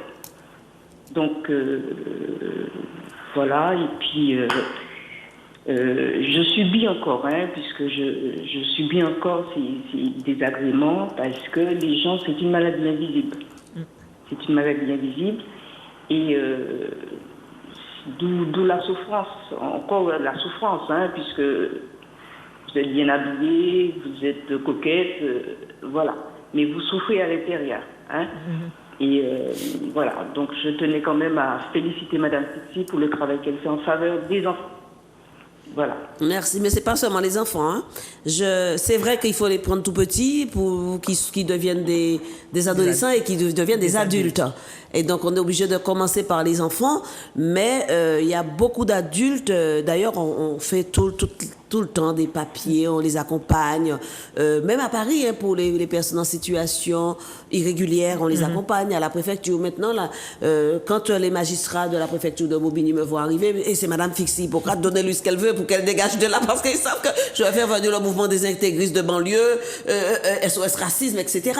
Mais bon, c'est vrai qu'on a quand même enlevé le doigt du sol, donc, et le rapprochement des familles depuis Sarkozy, on a enlevé tout ça. Mais quand il y a la guerre dans un pays et que l'enfant est malade, on ne peut pas le retourner dans son pays, on fait tout ce qu'on peut pour qu'on le garde en France pour qu'il soit soigné. Voilà. Donc, oui, moi, je suis là pour tout le monde. Et mon équipe est là pour tout le monde. On a l'équipe pédiatrique, on a l'équipe des adolescents. C'est pour ça qu'on a des groupes de parole pédiatriques pour les adolescents et pour les adultes. Voilà. Merci, madame. Non, parce qu'en fait, oui. Oui, en fait, c'est une maladie qui n'était pas connue du temps où j'avais mes crises enfants. Ouais. Donc, c'était pas connu. Donc, voilà quoi. C'est une maladie qui était méconnaissable. J'avais peut-être l'impression je sais pas, que cette maladie faisait peur. Cette maladie, il fallait pas en parler. Il fallait pas, voilà, c'était caché quoi. Il y avait un mystère, quoi. Il faudrait peut-être lire mon mémoire, un mémoire que j'ai publié en 2005 sur l'aspect socio-culturel et la symbolique du sang. Dans l'accompagnement de la personne atteinte de maladies génétiques. Et je dis pourquoi on avait peur, parce que j'ai quand même enquêté aux Antilles, en Haïti, dans 17 pays d'Afrique, pourquoi on avait peur de cette maladie. Tout bonnement une maladie du sang, le sang c'est tabou, le sang c'est la vie, le sang c'est la mort. Pourquoi Abraham a voulu sacrifier son enfant, j'ai lu le Coran, j'ai lu la Bible. Enfin bref, pour comprendre, j'ai lu Jean-Paul Roux, j'ai lu tous ces ouvrages-là pour justement présenter ce mémoire qui m'a valu, j'ai été quand même major de ma promo avec cette innovation du jury. Donc, c'est parce que c'est une mémoire d'enquête. Et je profite pour encore remercier à l'époque M. Claude Lise, président du Conseil général à l'époque de la Martinique. C'est lui qui m'a aidé à financer mes voyages pour aller en Afrique pour pouvoir mieux comprendre. Donc, on voit quand même, j'ai été quand même aidée. Hein, tu vois, voilà. Merci, madame. Merci. Merci. Bonne soirée. Il y a notre appel. Bonsoir. Oui, allô? oui, bonsoir. Bonsoir. Voilà. Oui, bonsoir. Ah, c'est bien coupé. Oui, Tu es là? Allô? On est là? Oui, bonsoir, je suis. Oui, je vous Bonsoir, ai. Gisèle. Bonsoir, madame. Bonsoir. J'ai deux questions à vous poser. Je n'ai pas pris le début de l'émission parce que on m'a appelé pour me dire qu'il y avait une sur la télé. Donc, je voulais savoir, est-ce que les drépanocytaires ont droit à la carte d'handicap? Hein? On doit à quoi? La carte. La carte prioritaire, en fait. Oui, oui. D'accord. S'ils ont droit à la carte prioritaire. Laquelle carte prioritaire? Oui. La carte, c'est la carte prioritaire de l'handicap. Tu peux avoir. Oui. Il y a deux cartes. Oui, c'est il y a ça. deux cartes. Il y a Voilà. la carte, c'est la carte rose là. Il y a la carte La bleue de carte- stationnement. Non, la carte de stationnement, pas forcément. Si la D'accord. personne peut marcher, je crois que c'est 200 mètres. Si la personne peut marcher sur 200 mètres, si elle n'a pas d'ostéonécrose au niveau de la tête fémorale ou au niveau des articulations, elle peut marcher. Elle n'est pas obligée d'avoir une carte de stationnement. Mais elle a la carte de priorité handicap, oui. La petite Non, carte pas- bleue. C'est la fameuse petite carte Attends, bleue, la c'est ça? dame c'est pas, Allô? enfin, je ne sais pas si elle est bleue, mais... La carte. La carte comment? La carte, par exemple, si on va dans un supermarché, ou bien on va... Oui, Oui, absolument, la c'est carte, ça. La carte de priorité. La carte de priorité, si, on l'a. Il faut faire la demande. Eh ben Il faut là, faire la demande. Ma fille, elle est drépano, elle n'a pas droit à la carte parce qu'on lui dit que son handicap n'est pas supérieur à 80%, je crois. Ça, c'est pour. Oui, j'ai fait la demande de Elle la a quel âge, MCPA. votre fille? Elle a quel âge? Elle a 24 ans. Elle est supérieure. Elle travaille, elle a fait beaucoup de crises. Elle n'en fait pas plus que ça, mais elle en fait quand même. Est-ce qu'elle fait plus de 3 crises par an? Souvent, elle fait des crises, mais elle reste à la maison. Oui, mais elle en fait plus de 3 par an. Si elle en fait 3 par an, il faut revoir la MDPH. On est en train de travailler sur ça. Madame Oui, Desormeaux parce que là- nous promet qu'elle va tout revoir. Elle est en train de travailler sur ça. Parce que comme je disais en D'accord. début d'émission, elle ne savait pas, puisqu'on dit que la personne va bien. Ouais. Donc elle ne savait pas. Donc les drépanos ne pourront pas être refoulés. J'ai rencontré justement tous ces interlocuteurs, je les rencontre en ce moment même. Il y a des choses qui vont changer pour les drépanocytaires en Martinique. Il va falloir refaire et il va falloir redemander, refaire le dossier, Refaire puis la demande. redemander. Et par contre, il faut faire un courrier. Avec, quand il y a, Oui. on vous dit, notez ce que vous ressentez. Même si votre médecin fait le certificat médical, il faut faire un courrier et donner des détails, le plus de détails possible. Même si vous ne savez, même si votre fille, elle a du mal à se coiffer, même si elle a du mal, je ne sais pas, à se gratter le dos, si elle a mal. Il faut marquer tous ces petits détails. C'est Parce que ça c'est qui ça, va le- faire la différence. Elle a 24 ans, si elle a une drépanocytose et puis si elle a des règles hyper douloureuses parce que les drépanos malheureusement font des crises pendant les règles, il faut le marquer. Si elle est essoufflée, il faut le marquer. Il faut marquer tous les petits détails, même si ça fait 4 pages. Et c'est sur ça que le médecin va se baser. Le médecin qui regarde le certificat médical, des fois il ne connaît pas la drépanocytose. Quand l'autre médecin dit ça va, eh ben on n'ira pas plus loin. C'est justement ressenti c'est le de le malade. mémoire Ouais. du malade écrit comme ça sous feuille, c'est ça qui va faire la différence. Et justement, Gisèle, il faudrait peut-être qu'on fasse Oui. d'autres émissions sur ça, Pour parler de pour ça, qu'on en ouais. parle justement. Avec et Madame Desormeaux éviter aussi. Madame. Voilà. Absolument. Mais en tout cas, elle est consciente. On a répondu à votre question? Oui. D'accord. C'est la dernière? Bon, ça va. parce que là, D'accord. c'est quelqu'un chagrinée parce que chaque fois que je lui fais la demande, elle fait sa demande, la demande a toujours été rejetée. Non, Oui, il faut mais faire ce mais courrier, c'est bien là. ce, Il là, faut c'est faire. bien, c'est bien ce qu'on est en train de vous dire, puisque Madame Hippocrate est de passage en Martinique. On est là pour et est en ça. train de voir, et elle a déjà vu Madame Desormeaux, et est en train de retravailler et de faire comprendre la maladie aux spécialistes qui sont au niveau de la MDPH. Et pour les problèmes, par exemple, au travail, on a Voilà. vu la RAT, on va voir le MEDEF, on va avoir tous ces interlocuteurs-là pour justement Pour expliquer la maladie. pour qu'on essaye justement de faire avancer, d'évoluer, ouais, Voilà. pour permettre aux malades Voilà. de drépano Donc, là, de je se vois tout le sentir monde. bien. Je vois tout le monde. Là, je suis vraiment contente. J'ai tous les rendez-vous grâce à Jocelyne. Jocelyne Jean-Gilles. Et donc, les choses avancent. Absolument. D'accord, madame? D'accord, je vous remercie. Voilà. Vous en Allez, prie. bonne Bonne soirée, soirée. bon courage à vous et à votre fille. Zouk Télévision, bonsoir. Allô, bonsoir. Bonsoir, madame. Bonsoir, monsieur. Bonsoir, madame Zedi. Bonsoir, monsieur. Cette voix me dit quelque chose, mais bon. Mais je sais que cette voix te dit quelque chose. Je sais, j'ai dit que tu as déjà reconnu ma voix. C'est vrai, ça me dit que... J'ai un Qui trou c'est? pour le Je sais nom. pas qui c'est. Je t'entends pas. Hein? Je ne t'entends pas. Tu ne sais pas qui c'est qui t'appelle. Oui, j'ai un trou de mémoire. Je suis tellement fatiguée, c'est pour ça que j'ai dit cette voix tout de suite me dit quelque chose. Eh bien, Mais j'ai un trou. madame Gisèle, Oui. tu as devant toi une femme d'exception. Tu as une femme d'obsession devant toi. Ah ben ça, je sais. Comment Je tu sais. fais? Et oui, je sais. Il y a un monsieur qui a parlé de tapis rouge. Oui, oui.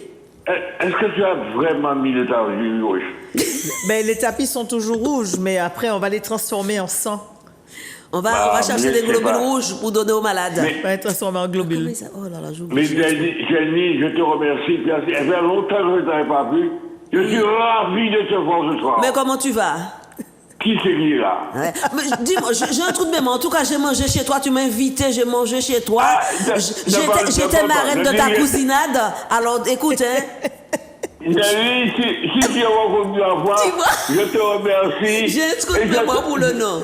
Tu m'as invité Et à je manger. t'en- Comment c'était bon le manger. C'est vrai, il m'a invité à... Je suis allée manger en plus. Oui, il m'a invité Mais- marraine d'une cousinade. Je suis allée. Je ne suis pas la cousine du tout. Il m'a dit, tu viens, je veux que ça soit toi. Je suis allée. Je suis allé, madame. Madame Gisèle. Oui. Je suis allé à la métropole. La première personne qui m'a invité, c'est Jenny. J'étais contente, ravi, et j'ai été reçu comme le président de la République. Je n'oublierai jamais ce jour-là, Jenny. Oh là là. Il m'a invité après. Beaucoup, Jenny. Ah, merci. Merci à ta famille, à tes enfants. Merci, c'est gentil. Merci. Tu sais qui c'est qui te parle? Oui, mais dis-moi le prénom. J'ai un trou. Je te dis, je suis fatiguée. Dis-moi le prénom. Parce que je t'ai dit tout ce Siméon. Siméon, voilà. Voilà. Ah non, mais Siméon, il envoie ça à cotisation en plus, hein. Bon, mais Jenny n'a pas besoin. Siméon. Non, mais c'est vrai, il m'a invité. Tu te rappelles, tu m'as dit, quand je t'ai vu en France, je l'ai invité en France, il me dit, tu m'invites en France chez toi. Je dis oui. Tu m'as invité en France, que tu avais fait un bal Oui. Ah, il était content. Ouais. Il était en table d'honneur. d'honneur. Et j'ai été reçu, Madame Gisèle, comme le président, par rapport à Jenny Hippocrate. C'est bien. Sa main est sur son cœur. Je te vois, je suis tellement content de voir ce soir. C'est comique. Aïe. Franchement, merci Merci beaucoup. Siméon. On va se voir. Siméon, je te promets qu'on se voit si Dieu veut pendant les grandes vacances. Je serai là pour 2 mois. Alors si on m'invite, Gisèle, je serai là pour 2 mois. Alors les gens qui vont m'inviter, j'irai. Hein. Voilà, donc... Je ne sais pas là en éclair, je viens pour me reposer. 2 mois, c'est pour boire et manger chez les gens. Ouais, je viens boire et manger chez les gens. Donc ça veut dire, dans 2 mois, je m'invite chez vous. On va suivre l'émission. Je m'invite chez vous.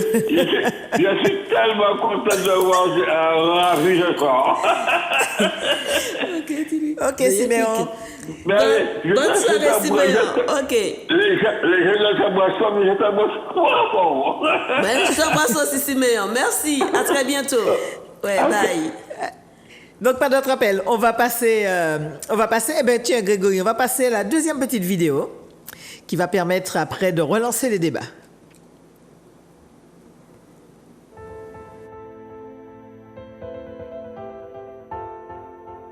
Inès a 26 ans. Drépanocytaire et enceinte, elle a décidé de faire le dépistage anténatal au CHU de Pointe-à-Pitre. Je viens faire une amniosynthèse afin de savoir si mon bébé est drépano. Cet examen, oui, elle est très importante pour moi parce que j'ai très envie de savoir si mon bébé est aussi drépano comme moi-même. Si le résultat est positif, c'est soit l'avortement ou soit on fait le choix de garder l'enfant. Donc c'est très stressant pour moi, très très stressant. Le docteur Ketili est responsable du laboratoire d'analyse de prise en charge de la drépanocytose au CHU de Pointe-à-Pitre. Le diagnostic anténatal sert à mettre en évidence l'absence ou la présence d'une anomalie ou d'une pathologie chez le fœtus. Donc dans le cas de la drépanocytose, le but est de déterminer s'il est atteint, porteur ou sain. Or, il faut savoir que 8 à 10% de la population est porteur du gène. Donc, ce qui veut dire que ça représente un problème réel ici. Et je trouve vraiment malheureux de parfois recevoir une demande de diagnostic prénatal pour des femmes qui ont des gènes grossesse très avancés. L'amniosynthèse permet de mettre en culture le liquide amniotique afin de rechercher le gène de la drépanocytose. Alors, donc nous allons réaliser une amniosynthèse, donc c'est le prélèvement du liquide amniotique. Alors, c'est comme une prise de sang, madame, ça va tirer un peu. Voilà, c'est commencé. Aïe. Non, alors par contre, madame, détendez-vous. Et je vais prélever le liquide. Ça va pas être long. Voilà. Oui. Voilà. C'est fini. Le prélèvement nous arrive et nous le traitons pour extraire l'ADN. J'établis un compte-rendu de résultats qui est adressé, que l'enfant soit sain AA, qu'il soit drépanocytaire homozygote SS ou hétérozygote AS, et c'est à la charge du prescripteur de prendre contact avec le couple ou la mère pour lui expliquer ses résultats et après qu'elle prenne la décision qu'elle souhaite prendre. Si l'enfant est porteur de la drépanocytose, la loi autorise l'interruption volontaire de grossesse, l'IVG, pour raison de maladie grave.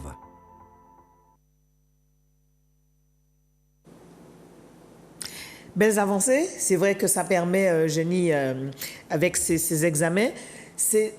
Alors, ce type d'examen, est-ce que c'est obligatoire, est-ce que c'est conseillé ou c'est simplement... On préconise, Ouais. c'est conseillé si on sait que le père est porteur, la mère est porteuse. À condition qu'on le sache. Oui, si on le sait, Ouais. ouais, évidemment. Comme ça, on va faire la myosynthèse. Si l'enfant est malade, libre aux personnes de voir ce qu'elles vont faire après. Nous, on ne va pas conseiller, ni avortement thérapeutique, ni C'est autre ça. chose. C'est à la personne de prendre ses décisions.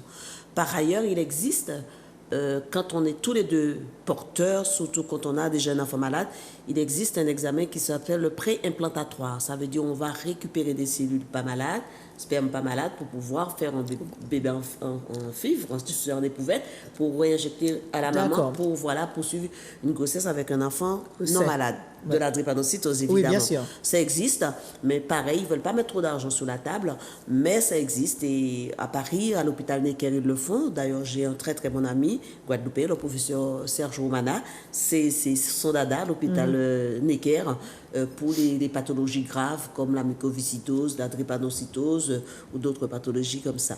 Mais si on va préconiser, puis après, si la personne C'est veut, le choix, voilà, c'est le choix des... reste aux parents. Mais très souvent, quand on prend la peine de le faire, c'est parce qu'on a déjà son idée derrière la tête. Sinon, Bien sûr. comme vont dire certaines personnes de certaines religions, on laisse à la volonté de Dieu. Voilà. Et Dieu dit toujours, aide-toi le ciel. Et Dieu, c'est- d'abord. voilà. Tu vas dire comme le juif, hein, je veux gagner de l'argent, Dieu va lui dire commence par jouer. Hein. Oui, absolument. Alors c'est vrai qu'on a vu, ça fait le deuxième reportage, mais c'est quand même, ce type de reportage, c'est quand même une équipe autour. En fait, ce sont les réalisateurs de Drépaction. Donc, j'ai entraîné toutes ces personnes Dans cette mouvance. découverte. Voilà. Et donc, évidemment, ce sont des gens qui me demandent beaucoup de conseils. Il y a des modules sur la PIPD aussi, qui m'ont beaucoup écouté, qui sont venus très, très, très souvent au bureau. J'ai évidemment contacté les médecins parce qu'ils ne connaissaient pas les médecins, ils ne connaissaient pas les professeurs, il y a aussi un module sur Martinique. Oui. Donc, ils ne connaissaient pas toutes ces personnes-là. Et c'est la même équipe de réalisation pour Drépaction le concert, donc c'est BCI, Beau comme une image. Voilà, beau comme une image. Voilà. Ça me dit quelque chose. Absolument. Allez, drépano et famille, là aussi, c'est encore un travail à faire. On regarde cette petite vidéo et on en parle juste après. En Guadeloupe, à la marina de Pointe-à-Pitre, Evelyne, drépanocytaire et mère de 2 enfants, rejoint Armel et Ismaël, également drépanocytaires. Ils se réunissent pour parler d'un sujet sensible, fonder une famille. Je dirais que c'est pas facile d'avoir des enfants en tant que drépano. Le père de mon fils, au début, il savait que j'étais drépano et tout, jusqu'au moment où je lui ai dit que je vais être maman et qu'il va être papa. Un drépanocytaire pendant la grossesse et un drépanocytaire dans sa vie, c'est pas la même chose non plus. T'as encore beaucoup plus peur pour l'enfant, surtout quand l'enfant subit en même temps que la maman. On était toutes les deux en réanimation, on a fait la totale. Et je dis que ça dépend du partenaire. Soit c'est quelqu'un qui accepte de vivre avec toi et ta maladie et les enfants, ou soit tu tombes sur quelqu'un comme le père de mon fils qui n'a jamais voulu, qui s'en foutait même si je lui avais expliqué, même s'il a vu au moins 10 millions de crises avec moi. Tout dépend de la personne. Armel a 46 ans. Elle a eu une vie maritale, mais a choisi de ne pas avoir d'enfants. Moi, j'ai été mariée, j'ai eu une vie de couple. C'était quelqu'un qui s'occupait bien de moi et qui avait très vite compris ce que c'était. Ça a duré quelques années et ça n'a pas été plus loin. Pour ce qui est des relations en général, en tant que célibataire, je pense que la chose vraiment à faire, c'est de mettre carte sur table. Tout le temps qu'on présente bien, qu'on est en forme et tout, ça va. Mais arrive un moment où on dit « oui, je suis malade aujourd'hui, je ne peux pas ». Et bien, quand la personne ne connaît pas, les gens changent. Les gens disparaissent. Et c'est pour ça que quelquefois, comme tu dis, on fait le choix. On fait ce choix-là d'être seul. Ismaël a 28 ans. Il est célibataire mais rêve de fonder une famille malgré les contraintes de la maladie. On veut la vie de Monsieur Tout-le-Monde, c'est-à-dire fonder une famille, vivre comme Monsieur Tout-le-Monde, mais on n'est pas Monsieur Tout-le-Monde. Quand tu rencontres une jeune fille, tu te dis « ouais, c'est elle, ah ouais, elle est bien ». Sur son front, il n'y a pas écrit qu'elle est AA, qu'elle est AS, etc. Et toi, tu sais que tu es ASS. Et c'est ça qui est compliqué. J'attends, moi, personnellement, beaucoup de garanties avant de m'engager, à moins d'avoir une personne, bon Dieu l'a envoyée, elle a des ailes et elle comprend tout. Donc voilà. Bon courage. Donc voilà, c'est la vie qui est comme ça. Choisir son partenaire, être en couple, avoir des enfants, autant de questions que les drépanocytaires doivent se poser avant de fonder une famille. C'est vrai, belle question. Il faut se poser la question. C'est vrai qu'avant, dans le temps, il y avait souvent les examens sanguins avant de... Ah, ben tu parles les examens prénataux. Avant de se marier. Absolument. Prénuptiaux, les examens prénuptiaux. Bon, ça se fait plus. Voilà. Parce que des fois, déjà, on fait des enfants sans être mariés. On ne demande plus pour aucune pathologie. Ça se fait pratiquement plus. Bon, en Afrique, dans certaines ethnies, on demande toujours de faire, surtout pour ceux qui connaissent la drépane. Mais des fois, c'est même pas fiable. Alors, donc, voilà. Alors, c'est vrai que c'est compliqué pour les drépanos d'avoir une vie de famille. Ben, surtout, il faut gérer les crises. Ouais. Il faut voir les personnes en crise. Tu te rappelles, on a fait une conférence sur par exemple, le priapisme. C'est une érection involontaire très, très douloureuse. Alors, une jeune femme qui voit son mec là avec une érection... Avec une douleur, oui. Avec une douleur comme ça, avec une vierge qui ne descend pas, qui avec un afflux de sang qui reste bloqué, ça fait peur. Hein? Ben, très souvent, les gens, s'ils ne comprennent pas, ils prennent la poudre d'escampette. Hein? Alors qu'il faut aider tout de suite. Il faut aider tout de suite. Ah oui, en priapisme, si tu restes 3 heures sans prendre une injection d'effortile dans la verge, qu'on n'arrive pas à faire descendre, ben, tu deviens soit impuissant ou soit stérile. Hein? Donc, c'est compliqué tout ça. Et puis, la maladie. Et là, la maladie, tu as peur. Alors, la question qu'on me pose souvent, les jeunes ont posé cette question pendant justement la conférence, est-ce qu'on peut faire l'amour? Est-ce qu'on a mal quand on a des rapports sexuels? Est-ce que la femme, elle a mal au vagin? Non, pas du tout. Le gars, il n'a pas mal au vagin. Alors, donc, à la verge. Et déjà, une petite avait dit, s'il y a un priapisme pendant le rapport sexuel. Tu te rappelles de cette question très pertinente?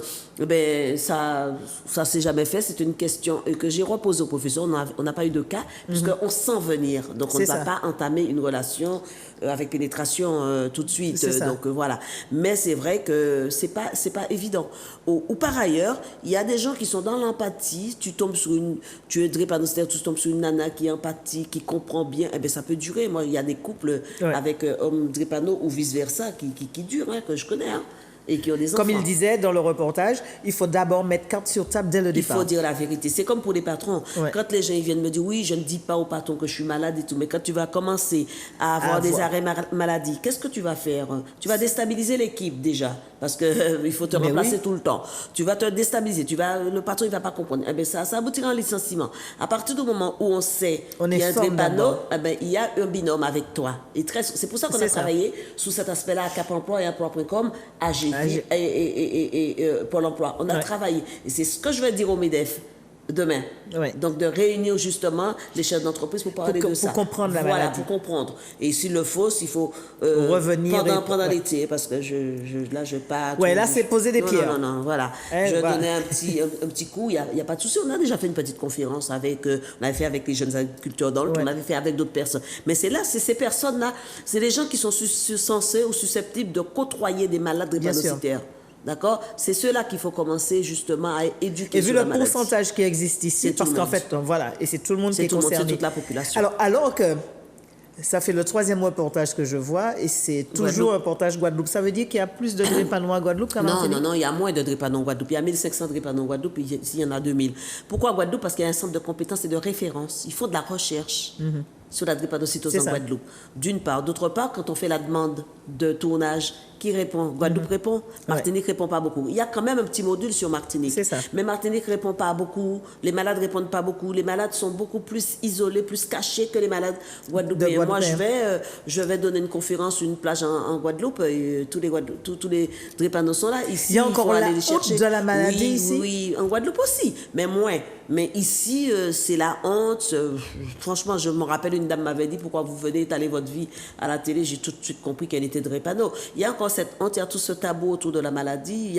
Il y a je me cache toujours, parce que le regard de l'autre, etc.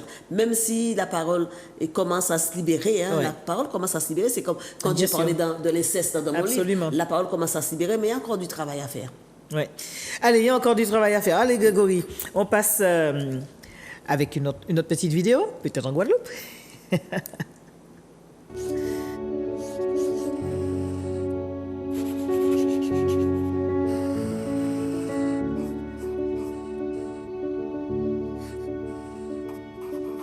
On y va.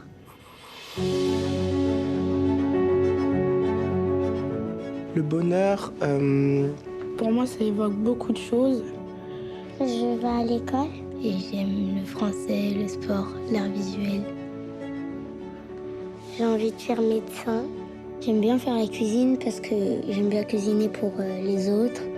Quand je serai grand, je voudrais être un docteur. Footballeur. J'aimerais travailler dans la mode. Parce que c'est plus stylé d'être acteur. Avocat. Cuisiner pour moi-même aussi. Et ça fait du bien de faire la cuisine. Et pendant les cours de récréation, quand il y a des conflits, je défends toujours les copains et tout et tout. Plus tard, j'ai envie de devenir avocate. Quand on est humoriste, est-ce que c'est obligé que ça nous fasse un déclic comme ça ou ça nous vient depuis tout petit? J'aimerais bien être footballeur et basketteur parce que j'aime bien le sport. Pour moi, le bonheur, ce serait que tout le monde soit heureux dans la vie. Et tous s'entourer en famille et rigoler, en fait. J'adore faire de la guitare. Et si je peux plus en faire, je crois que j'en tomberai malade. Je veux aussi soigner toutes les personnes malades, même s'ils sont adultes ou enfants. Parce que je veux gagner des trophées et des médailles. J'ai toujours aimé défendre des gens autour de moi.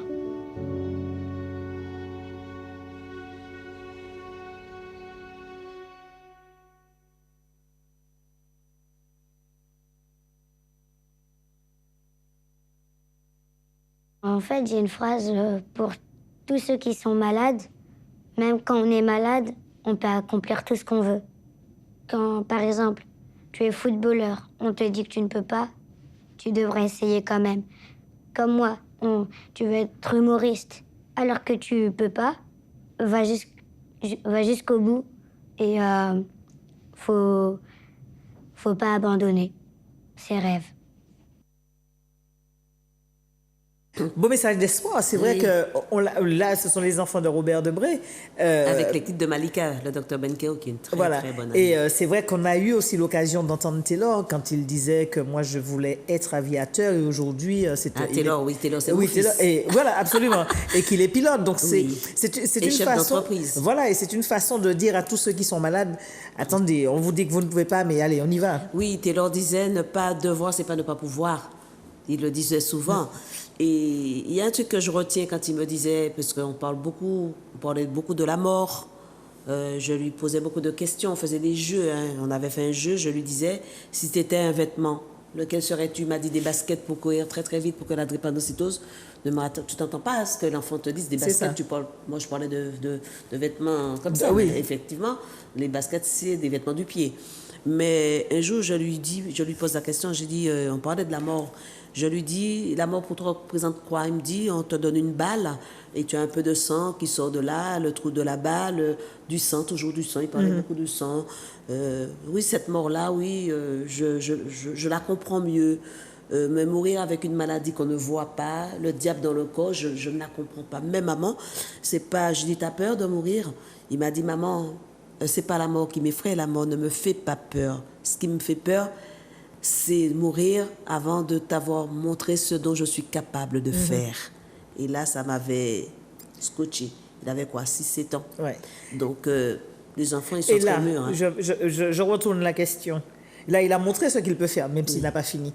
Et toi, devant la mort, la perte de ton fils, est-ce que tu envisages ça? La mort, en fait, la mort de mon prochain, ça me fait peur, oui. Ma propre mort, non, parce que je considère que je suis déjà morte. J'ai toujours dit, je suis une âme. Parce que quand on m'a dit, votre fils ne veut pas atteindre l'âge de 5 ans, on m'a tué. Cette voix au bout du fil m'a tué. Donc, je n'ai pas peur de la mort. D'ailleurs, je n'ai peur pratiquement de rien du tout. Et je te l'ai déjà dit, Gisèle, je n'ai peur que d'une chose, c'est d'avoir peur un jour. Je sais que la mort, c'est pas la mort qui me ferait, c'est la séparation. Me séparer de mon enfant, de mes enfants, ça va être compliqué. Moi, je suis une grosse pleureuse, je pleure. Christiane peut te le dire, un anneau tombe dans l'eau, je saute pour c'est grand bouche, grand bouche. Oui, je pleure tout le temps. Mais je n'ai jamais, même si je l'ai vu, parce que souvent on m'a dit, votre fils, il passera pas la nuit. Mais je n'ai jamais envisagé de faire le deuil de la santé de mon enfant. J'ai toujours dit, il va guérir et je serai là pour voir ça. Je serai là. Je veux que les malades drépanocytaires guérissent et que moi j'observe, que je sois là toujours pour observer, pour voir ça.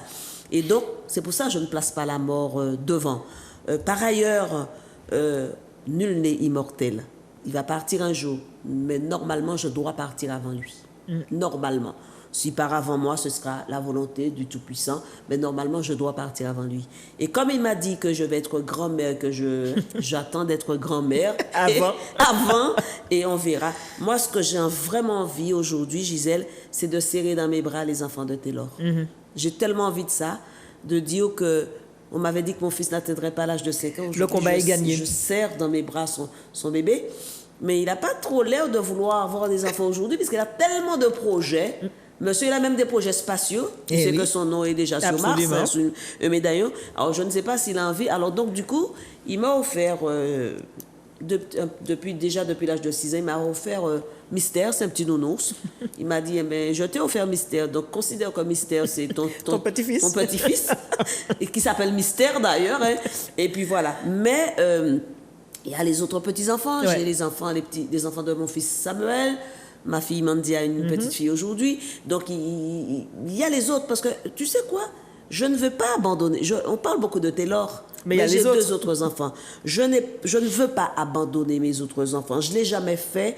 Et parce que je ne veux pas qu'ils se sentent abandonnés dans la mesure où ils pensaient que Taylor allait les abandonner.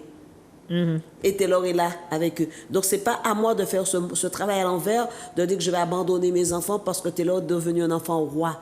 Il est au centre de ça parce que c'est lui qui est malade. C'est ça. Et c'est pour ça que très tôt, j'ai intégré mes 2 autres enfants dans le combat pour comprendre ce que moi je vis et qu'eux, ils peuvent porter à l'office. Ils sont tellement fusionnels, ces 3 enfants-là, mais c'est un truc incroyable. Mais incroyable. Samuel appelle Taylor de Londres parce que Samuel vit à Londres. Taylor, je veux que tu me fasses une modification puisqu'il fait de l'innovation technologique. Ouais, ça, on va travailler. Ils ont ouvert entreprise ensemble et tout, mais c'est des enfants Mandy qui parlent chinois, qui partent en Chine avec Taylor. Mais c'est incroyable. Et c'est ça que j'ai voulu faire, cette cohésion, dans cette fratrie, pour que tout le monde soit là autour d'une cause qui est la lutte contre la drépanocytose, qu'on ne veut pas qu'importe le frère. C'est ça. D'accord? Mais tout ça, c'est pour te dire qu'il n'y avait pas de place pour penser à la mort. Il y avait beaucoup de place pour penser à la vie. Et on vit notre vie. Et Taylor le dit, vie, je t'aime. Très important. 71 27 07 si vous avez quelques questions encore à poser à Jenny, parce que c'est vrai que l'émission va arriver à son terme. Mais on continue avec le sport. On en a parlé avec Laura Flessel en attendant les appels. Faire du sport, on est drépano, on peut faire du sport. Oui. Il faut l'aménager. On regarde la petite vidéo et on parle de sport tout à l'heure. Ronnie, 12 ans, est drépanocytaire. Il vit au Moule, en Guadeloupe, où il suit une scolarité normale malgré sa maladie. J'adore l'école. J'aime bien voir mes copains et copines. J'aime la plupart des cours. De temps en temps, en rentrant du sport, je peux m'endormir dans un cours, enfin à moitié. Parfois, c'est difficile, mais on est là quand même. Au collège Saint-Dominique, où il est scolarisé, l'équipe pédagogique a pris des dispositions pour accueillir les enfants drépanocytaires.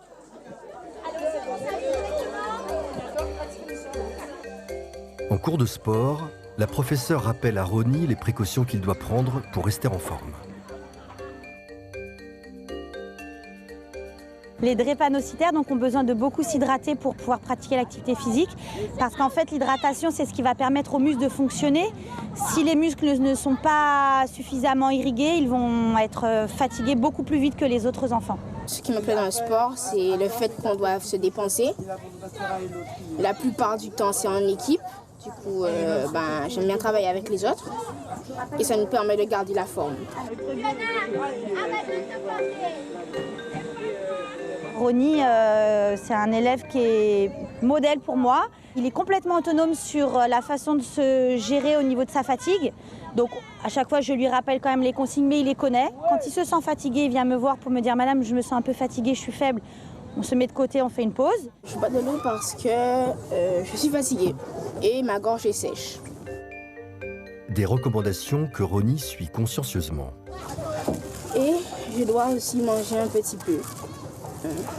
Parce que c'est pas bien de faire des activités sportives en ayant le ventre vide. Malgré la maladie, Ronnie se donne entièrement, une qualité qui impressionne sa professeure de sport. Ronnie, il a quand même une force de caractère et il a envie de bouger, il a envie de faire le sport. Il a surtout envie de ressembler à tout le monde et de vivre sa vie comme tout le monde. Donc Ronnie, il est très très volontaire et pour rien au monde, il louperait sa séance de PS. En milieu scolaire, l'information, la prévention et la vigilance sont indispensables pour la prise en charge des drépanocytaires. Et voilà, boire de l'eau, important. 2 litres à 2 litres 5 pour un adulte et pour un petit enfant comme ça, c'est à peu près 1,5 litre par jour. Par jour. Et l'eau permet de renforcer l'hydratation, ça va fluidifier les globules, parce que le globule, quand il va se déformer, il va devenir falciforme en forme de fossile, comme ça. Et c'est à ce moment-là que la crise va... Il va s'adhérer au vaisseau, à la paroi des vaisseaux, ça fait un embouteillage derrière, et évidemment, il faut pousser, donc il faut fluidifier. Et là où le vaisseau va claquer, et c'est important de le dire, quand il y a une thrombose, le vaisseau va casser, ce vaisseau-là, il ne sera jamais plus récupérable. Imagine-toi un drépano qui fait 500 crises durant sa vie. Regardez le vaisseau, il jamais. Donc, c'est à la fin de sa vie, cette personne est meurtrie, complètement déchiquetée. Ouais. Et c'est vrai que pour continuer la recherche, pour tout, il faut de l'argent. On a parlé tout au début de la Drépaction, ça va être le grand concert. Mais il y aura plein d'actions, plein de manifestations. Et c'est vrai, on va appeler la population. On a passé beaucoup de vidéos ce soir de la Guadeloupe. Mais c'était juste l'anecdote quand j'ai dit pourquoi est-ce qu'il y a plus de drépano en Guadeloupe qu'en Martinique. Non, c'est parce que Jenny avait, par rapport à sa fatigue, n'ira pas, et on a dit, allez, on fait le lien. Entre la Guadeloupe et la Martinique, Jenny et Martinique, elles ont la garde sur le plateau, et les Guadeloupéens seront dans l'émission. Parce que je suis désolée, mes amis Guadeloupéens, je ne pourrais pas venir, je ne pourrais pas honorer pour une fois. Tu te rends compte, je ne pourrais pas honorer tous ces rendez-vous que j'avais déjà pris. Et c'est bien la première fois. Hein? Oui, c'est bien la première fois. Avec messieurs, ces parlementaires, c'est toutes ces télés qui m'attendaient, tous ces animateurs qui m'attendaient, toutes ces communes qui m'attendaient, ces écoles qui m'attendaient pour les conférences. Là, je déclare forfait, je ne pourrais pas y aller, je suis trop fatiguée. Et j'avais très, très mal au dos. Très, très, très mal au dos aussi. J'ai une espèce de douleur au niveau de la clavicule. Donc, j'ai dit non, je ne peux pas, je dors très mal, je peux pas y aller. Et je pense que les Guadeloupéens vont me comprendre. Alors, c'est super bien que tu m'aies dit que tu vas choisir des modules sur la Guadeloupe. Je suis contente, comme ça comble. Surtout, on sait qu'au niveau de la Guadeloupe, les Zouk Télévision est très suivi en Guadeloupe par Zouk Télévision. Donc, vous comprenez bien pourquoi nous avons fait ce lionnage. Pour être Martinique-Guadeloupe, parce qu'on fait on fait corps. Et on sait que la maladie, ce n'est pas seulement la Guadeloupe, ce n'est pas seulement la Martinique. Il y a la Guyane, et la Guyane. Et puis partout dans le monde. Oui, voilà. Et pour faire tout cela, il faut continuer à faire des dons, même quand il n'y a pas de répaction, mais il faut continuer à faire des dons. Bien sûr. Et les dons, ça permet, et tout ce qu'on a fait... On est déductible d'impôts, ça veut dire qu'on a... Quand on vous fait un don, vous recevez un reçu pour faire la déclaration. Voilà. Et aussi...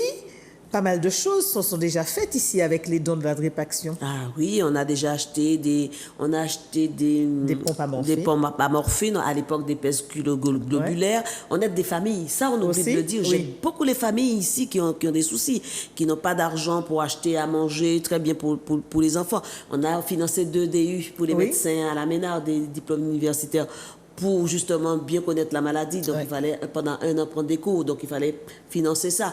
On a fait énormément de choses. C'est grâce à nous aussi, à la PPD, qu'il y a eu des machines d'échange transfusionnel. Ça, on ne les a pas achetées, ça c'est l'État.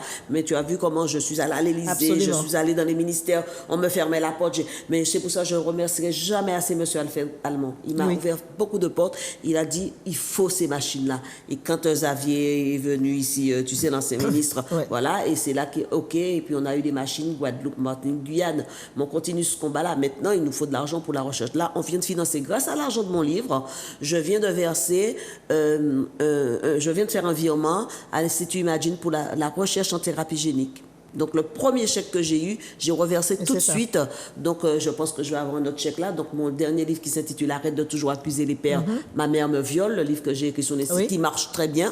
Ce livre-là marche super bien. J'ai même pas le temps pour les conférences. Et cet argent-là, je reverse. Alors, souvent, les gens me disent, oui, mais pourquoi tu reverses? Tu es riche? Non, je ne suis pas riche. Je compte mes sous comme tout le monde, parce que je ne roule pas sur l'or. Mais quand on veut faire avancer des choses, il faut faire. Et puis, j'avais toujours dit que je le ferais. Il faut tenir aux promesses.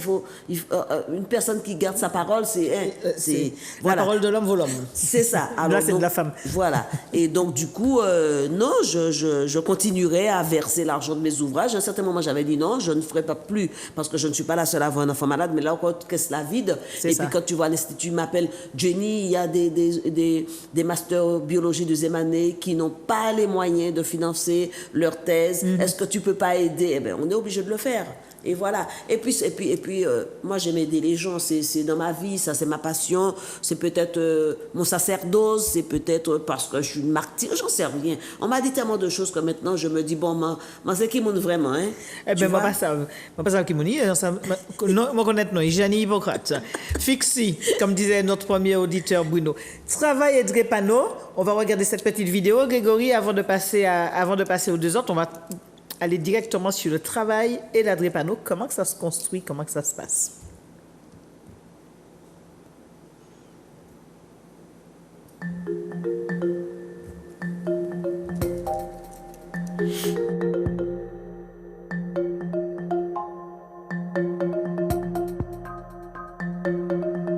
La drépanocytose est la première maladie génétique au monde, la plus fréquente en France. Une anomalie du sang qui lèse les tissus et les organes vitaux.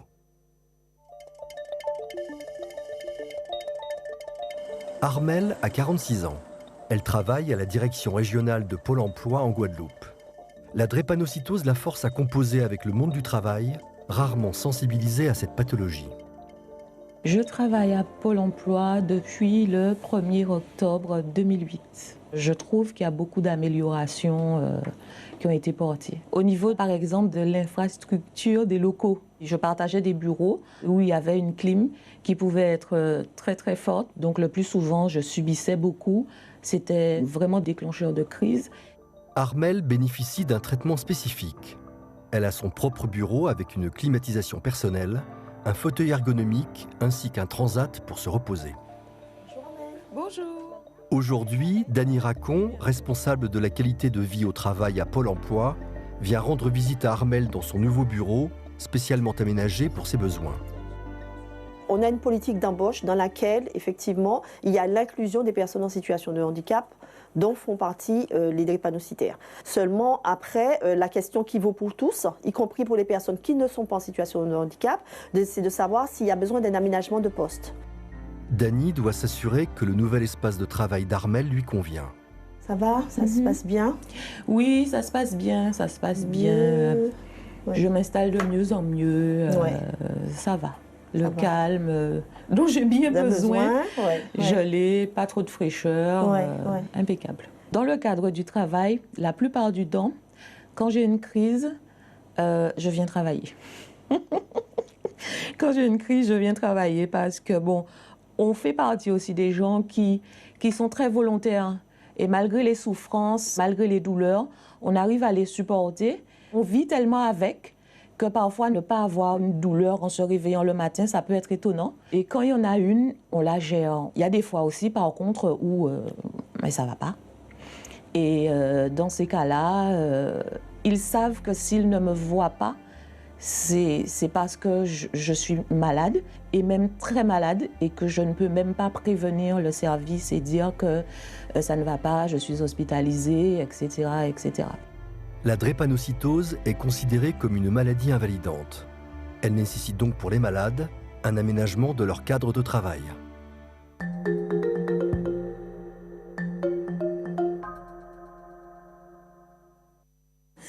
Pour ceux qui se posent encore des questions, le travail continue avec la MDPH.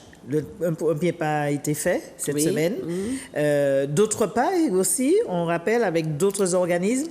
Oui, demain, je suis au MEDEF. Donc, j'ai vu la RACT aussi.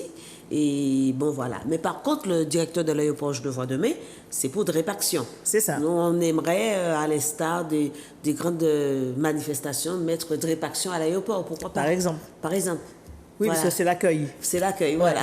Absolument. Et puis, c'est aussi un travail, donc là, c'est une première base avec toutes ces personnes. Est-ce qu'il y a d'autres... Ça fait la deuxième fois qu'on travaille avec toutes ces personnes. Quand même, on avait fait une conférence. Mais là, on renforce les choses. Vraiment, ça s'est renforcé. Voilà. Et puis, poser aussi des bases pour les mois à venir. C'est ça. Il est prévu d'autres rencontres comme ça, dans ce sens Oui. avant le mois d'octobre? Oui, pendant juillet-août. Mais je pense que ce sera beaucoup de rencontres aussi avec les médias et la presse pour m'aider justement à avancer comme ça, tu vois. Et déjà, on va voir la CTM, la mairie de Fort-de-France, que j'ai déjà vu aussi, et pour voir déjà ce qu'on va faire pendant tous ces mois de sensibilisation. Donc, je ne veux pas dévoiler, puisqu'il faut que je voie Madame Bartol de la CTM mercredi avant, et après, on va dévoiler. Donc, il y aura plein de choses. Ça sera génial, quoi. Je pense que l'île va être aux couleurs de Drépaction, donc couleur rouge. On ne dit rien. Voilà. Plus rien. Janice, ça a été un plaisir pour nous de... Merci. Non, c'est toujours un plaisir pour moi de venir ici. Je te remercie, Gisèle, et je remercie Mano aussi. Et attention, avant de terminer, comment vous faites les dons? Regardez.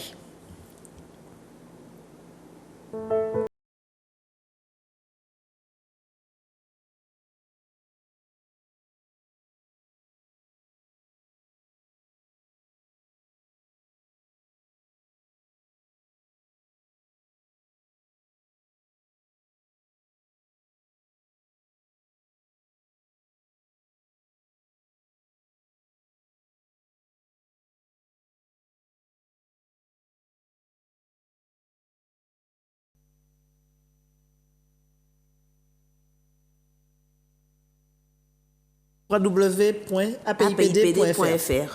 Faites un don. Vous pouvez faire le don toute la vie. Et puis, il n'y a pas de petit don. 1 euro plus 1 euro, et c'est un drépano que l'on sauve. Donc, il n'y a pas de petit don. Alors, c'est vrai qu'on sait que Taylor, c'est devenu un malade expert. Oui. Un malade expert, c'est... Et ambassadeur. Voilà, son rôle, c'est quoi? Le malade expert, mais son rôle, c'est de parler de la maladie avec une connaissance. Il est presque, on dit comme les médecins, hein, parce qu'il connaît très bien. En plus, il va dire ce ressenti. Il connaît son corps, voilà, il connaît l'évolution, il connaît les crises. Pour ça, normalement, on a une formation. Taylor n'a pas eu besoin de cette formation parce qu'il a eu quand même une licence en biologie, en physique-chimie, etc. Donc, lui, il est resté avec nous à écouter les psychologues et les autres, et les médecins. Et puis, il a eu son certificat de malade expert. C'est ça. Et donc, son rôle, c'est d'accompagner les médecins, d'aller à la rencontre des jeunes malades. De faire de l'éducation thérapeutique avec les malades, apprendre comment bien prendre les médicaments, comment ne pas dépasser ses limites. C'est le rôle d'un éducateur de santé, quoi. C'est ça. Mais en tant que malade expert, il a ses mots à lui parce que c'est lui qui vit avec sa maladie. Ouais. Mais en même temps, comme il dit, je suis malade atteint de drépanocytose, mais je ne suis pas la drépanocytose. Donc, c'est ça aussi qu'il explique aux gens. Il ne faut pas tout faire tourner autour d'une maladie, il faut vivre normalement aussi. Donc, il explique tout ça. Mais il va partout, hein. Il n'est pas seulement malade expert en France, hein. Il est malade expert aussi en Grande-Bretagne. Il va un peu partout parler de ça. De la maladie. La chance que mes enfants ont, c'est qu'ils s'expriment très bien en anglais. C'est surtout ça. Et voilà, donc ça, c'est super important. Les portes sont ouvertes. Voilà, c'est super important. Merci, Janice. C'est un plaisir pour nous, à Zouk Télévision, de te recevoir. Merci également aux téléspectateurs qui ont appelé. Merci à ceux qui ont voulu appeler et qui n'ont pas osé. Merci à ceux qui nous ont écoutés. Encore merci à la Guadeloupe pour tous ces témoignages. Et Janice s'en excuse, mais rassurez-vous, en octobre, je vais vous l'envoyer. Mais il y aura Drépation Guadeloupe en octobre aussi. Et ce sera la première pour la Guadeloupe. On va faire la Drép Tour. La Drép Tour en Guadeloupe. Voilà. Non, France, ah oui, la Drép Tour. Martinique. Voilà. Vous allez tourner. Et la Guadeloupe est dans le circuit. Voilà. Eh bien voilà, c'est comme la flamme olympique. Voilà. Merci encore, Janie. Merci Grégory. Merci à Manuela. Je vous souhaite à tous une excellente soirée. Et puis, très certainement, dans une autre émission pédagogique avec vous, dans le Libre Antenne. On fait une transfusion, on me donne le sang d'un donneur et puis bien sûr on me retire aussi mon mauvais sang. Grâce à ça, ça me permet de vivre correctement pendant 6 semaines plutôt qu'être à l'hôpital tous les mois, voire presque tous les jours, être en réanimation, être entre la vie et la mort.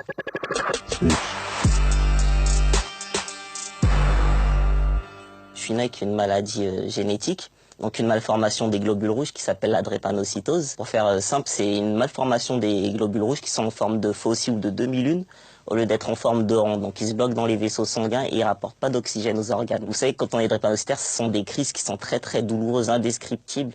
C'est que même les vibrations du sol nous font mal, pour vous dire.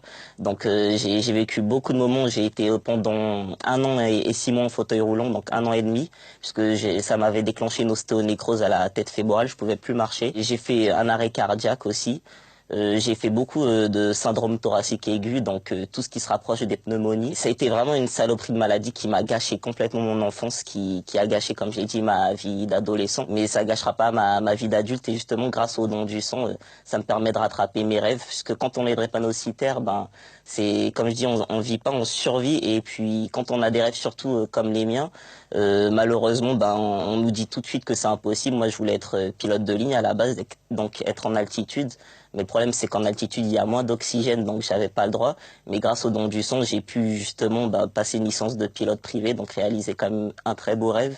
Et puis aussi ouvrir des entreprises, une à Hong Kong, et puis je voyage aussi un peu partout grâce à ça. Ça me permet aussi de faire du sport, de sortir plus souvent, enfin d'avoir une vraie vie. Tiens à préciser aussi une chose, c'est que le don du sang, bien sûr, c'est pas que pour la drépanocytose, mais ce qu'il faut savoir et que beaucoup de personnes ne savent pas, c'est que les personnes de couleur, donc les noirs comme moi, ont un phénotype assez particulier et on peut recevoir que du sang de noir. Et le problème, c'est que les noirs ne donnent pas beaucoup leur sang. Donc j'aimerais bien qu'ils puissent m'écouter, qu'ils soient attentifs à mes mots et qu'ils donnent aussi leur sang. C'est quelques minutes, voire une petite heure pour sauver une vie. Moi, c'est 6 semaines à chaque fois, on me recharge et ça me permet d'être là.